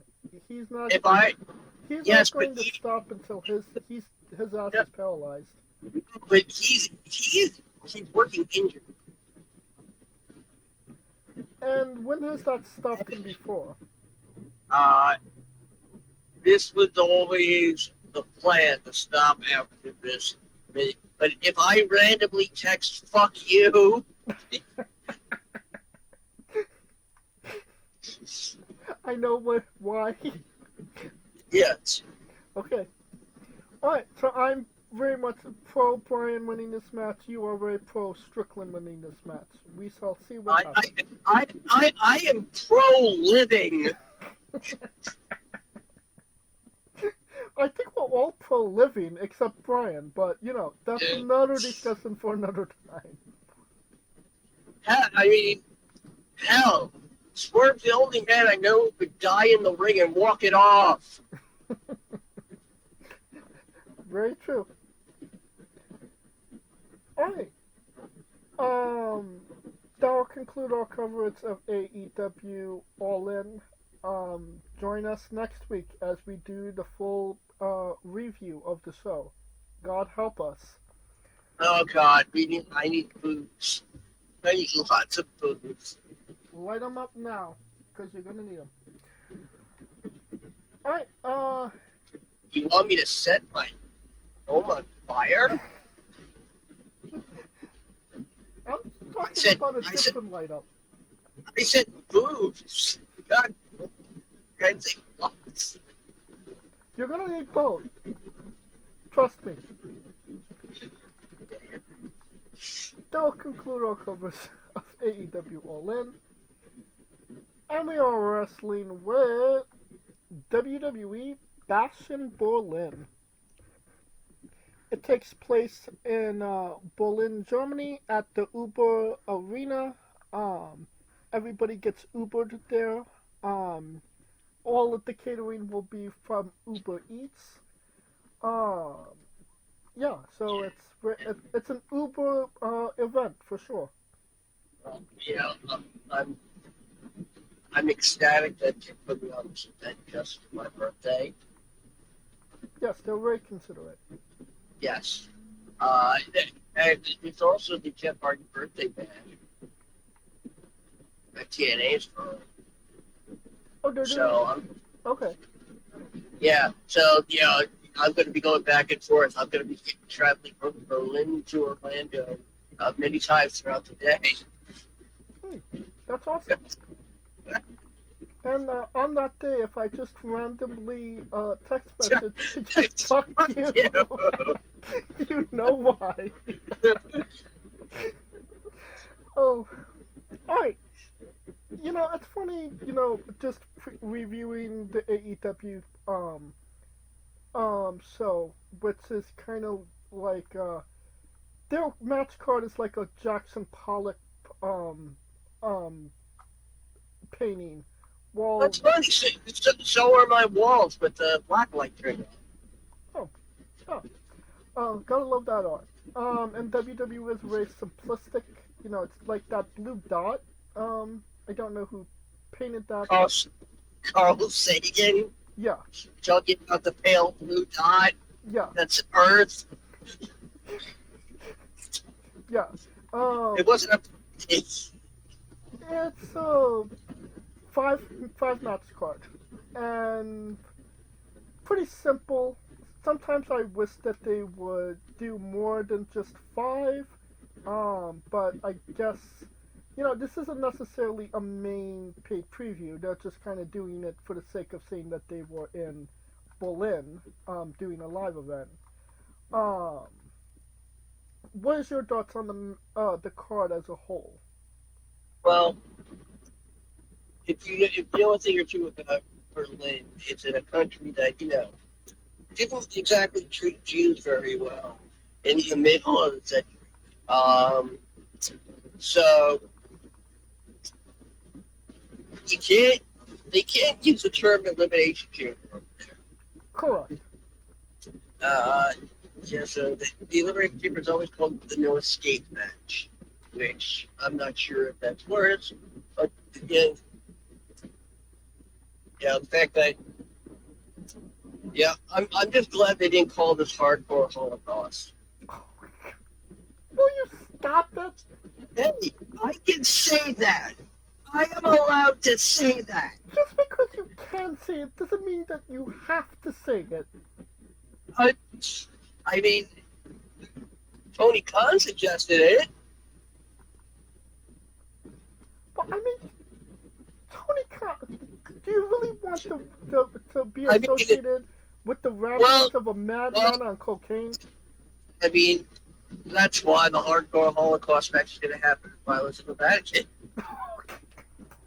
There was the Holocaust in Italy. You do know that the Holocaust doesn't always have to refer to that Holocaust. There's a nuclear Holocaust, a cannibal Holocaust. Are you telling me that there are cannibal Holocaust in Italy? Look up the movie Cannibal Holocaust. The first match on the card, Unholy Alliance, Alba Firefest, and Isis Dawn. They defend the titles against Bianca Belair and Jade Garza. Okay. Al-Qaeda wins. There you go. I'm going with Bianca and Jade. Clearly, the Unholy Alliance, they only won the match to get the Scotland pop. No, I'm surprised that they didn't lose the titles literally the next night. So they had a little nice run. They defended the titles once. Give it back to the superstars. No, Scooter? Jawohl, meine! What? Yes, in German. Alright. Then you got a strap match. CM Punk versus Drew McIntyre. Who wins, Scooter?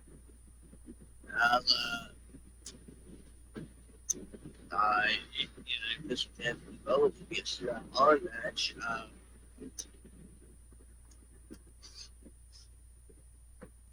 I mean, God, Punk really does a strap match. The second match of every feud now. That's right. The one with MJF, right? Yep. Punk's got I think, in here. And then they go to Bad Blood Hell in a Cell. Well, you can have a Smar's finish in a strap match. It's pretty straightforward, right? Yes, but again, there's the pride of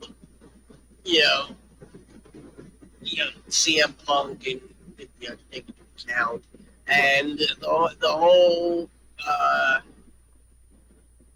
Bad Blood and bringing back the cell to what it was always meant to be, not not something that's named that hasn't been that named after it, but something that really was meant to be the final match of a feud. Right. So Punk to win. Um, unless somehow Drew manages to cut the strap and just choke the hell out of him. No, I agree that Punk wins the match, but he's definitely not going to get the bracelet back. You get the bracelet back at Hell in a Cell. Well, I mean, all the fans have given him, all the replacement bracelets. It The replacement. wasn't about the bracelet itself. It's that he's walking around with his wife and dog's name in his pocket. Oh no! You're walking around with my dog's name. Hey, you have to have a dog to know the significance of that. Yeah. Alright, so we're in agreement CM Punk wins. Yes. Alright. Then we got a mixed tag team match. The Terror Twins, Damian Priest and Rhea Ripley versus the Judgment Day. Dirty Dominic Mysterio and Liv Morgan. Who wins, Scooter?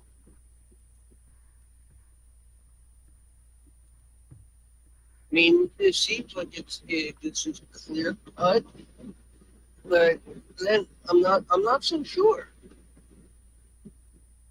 I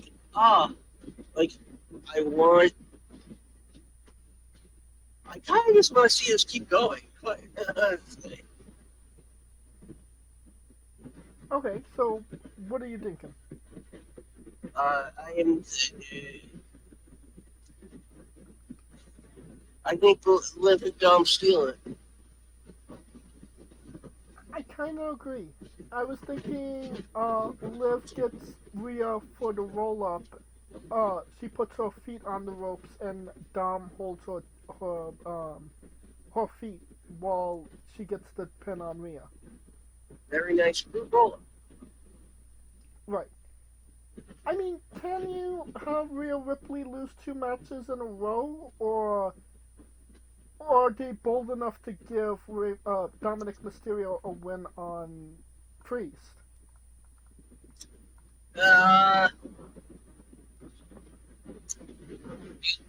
Watch Dom pin Rhea. They can't do that, right? The times they are a changing. I mean, I know, but would they go as far as to do that? I feel like there's some lines you still can't necessarily cross. Oh, it's Germany. Come on. Okay, fair enough. Come on. It's a home of Shiza videos. Alright. Yeah. Both in agreement again. Dom and Liv for the W. Then we have the WWE Championship match, Cody Rhodes versus Kevin Owens.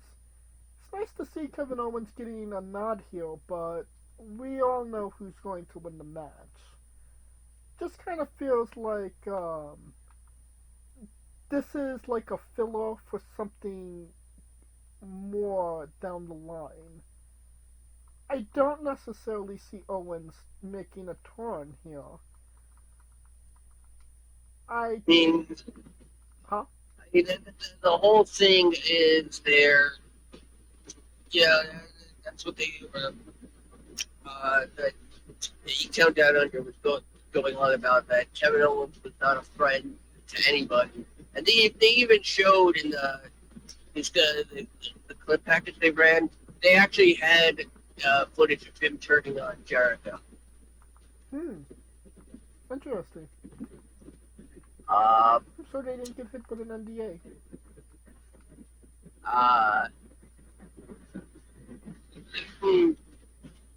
The question is, does do the bloodline interfere just so Roman can make the save? I mean, that seems a pretty far stretch, you know?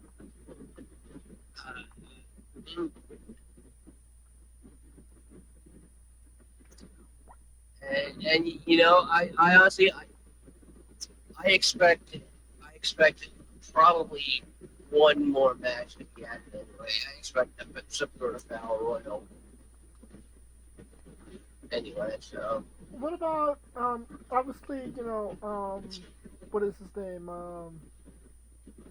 Uh, LA Knight, no, the Samoan werewolf guy. Jacob Fatu. Jacob Fatu. Obviously, he's hurt right now.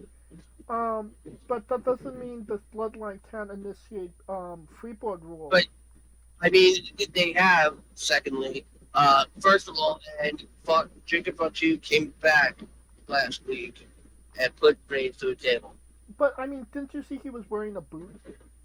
Yes, but did you also see that the tag team titles were actually around the original Gorillas of Destiny? Yeah.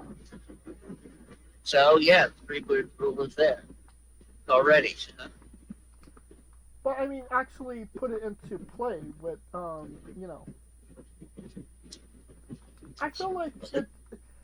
I mean, just the tag team championships in general are kind of getting overlooked as of recently. Oh well, no, they've been on every SmackDown for the past number of weeks. Because they're letting Bloodline what DIY on SmackDown. But I mean, when was the last time there was a tag team title match on paid preview or a PLE? WrestleMania. Right. So I mean, it's not necessarily getting the love that it needs. And you know, if Tama Tonga has one of those belts, it's a really easy way to put the Bloodline on PLE, and have that story be told without Solo or Roman touching each other.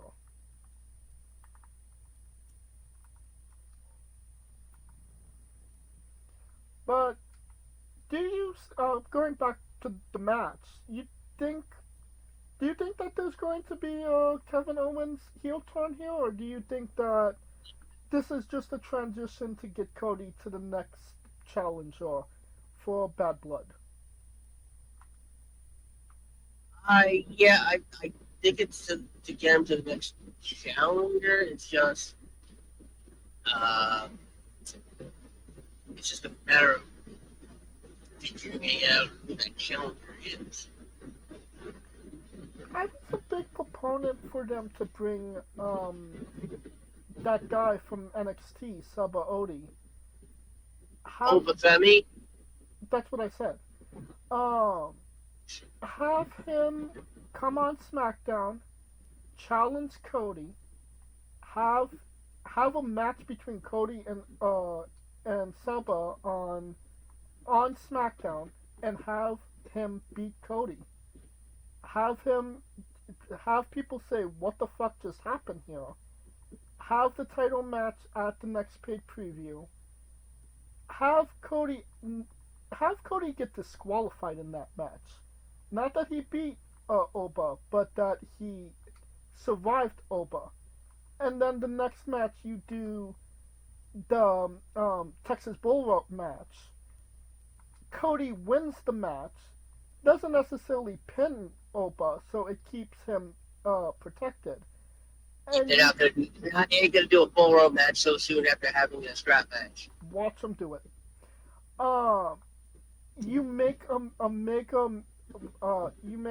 mega star in a matter of months. Except the megastar is LA Knight. And a vile threat for the championship down the line, because if Cody didn't pin him, then there's always going to be that. Well, he didn't pin him. I mean, yeah, except they had to bring him up, and they're not going to do that. I mean, the perfect timing would have been right after SummerSlam. Just my opinion. I mean, let's not forget that somebody from SmackDown is challenging for Raw's title. Well, that brings us to the main event. Gunther versus Randy Orton for the World Heavyweight Championship. Who wins, Scooter? Why did this have to be Randy Orton? I feel like it should have been Sami Zayn, in all honesty. I feel like it should have been Ilya. Is Ilya really there yet? Yeah. To try, They had a 5-star match with no audience.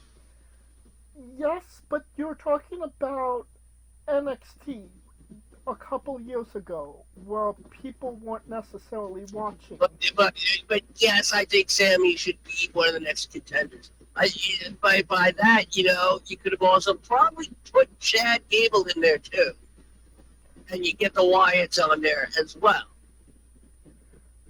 You know, that's a really good thing that you just mentioned right now. Everything with the Wyatts haven't been PLE'd. It's only they debuted a couple weeks ago on Raw, and now Howdy's gonna wrestle on Raw this upcoming Monday. Yep. Shouldn't that been saved for a PLE? That is the point, I believe. That they're not. They know that essentially it's not.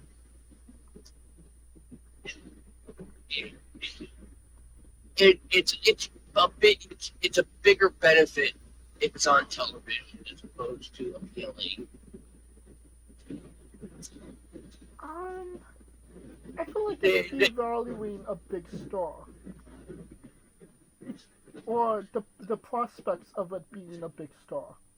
I mean, you also have to remember this is both Dallas' first match in almost 5 years. Has it been that long since he's been on WWE TV? Yep. 2019.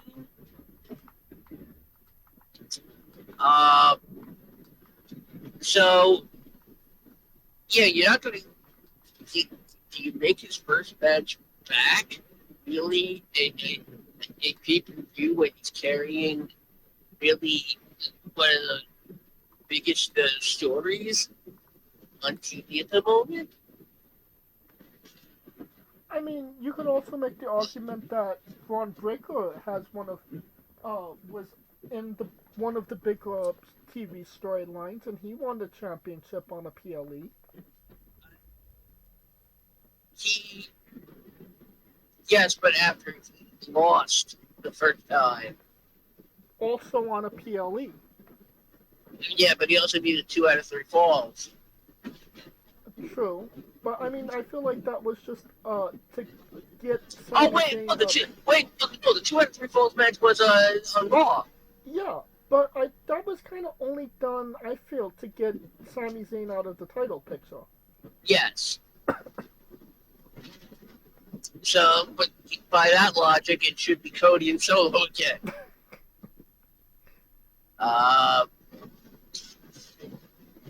But I mean, Gunther wins.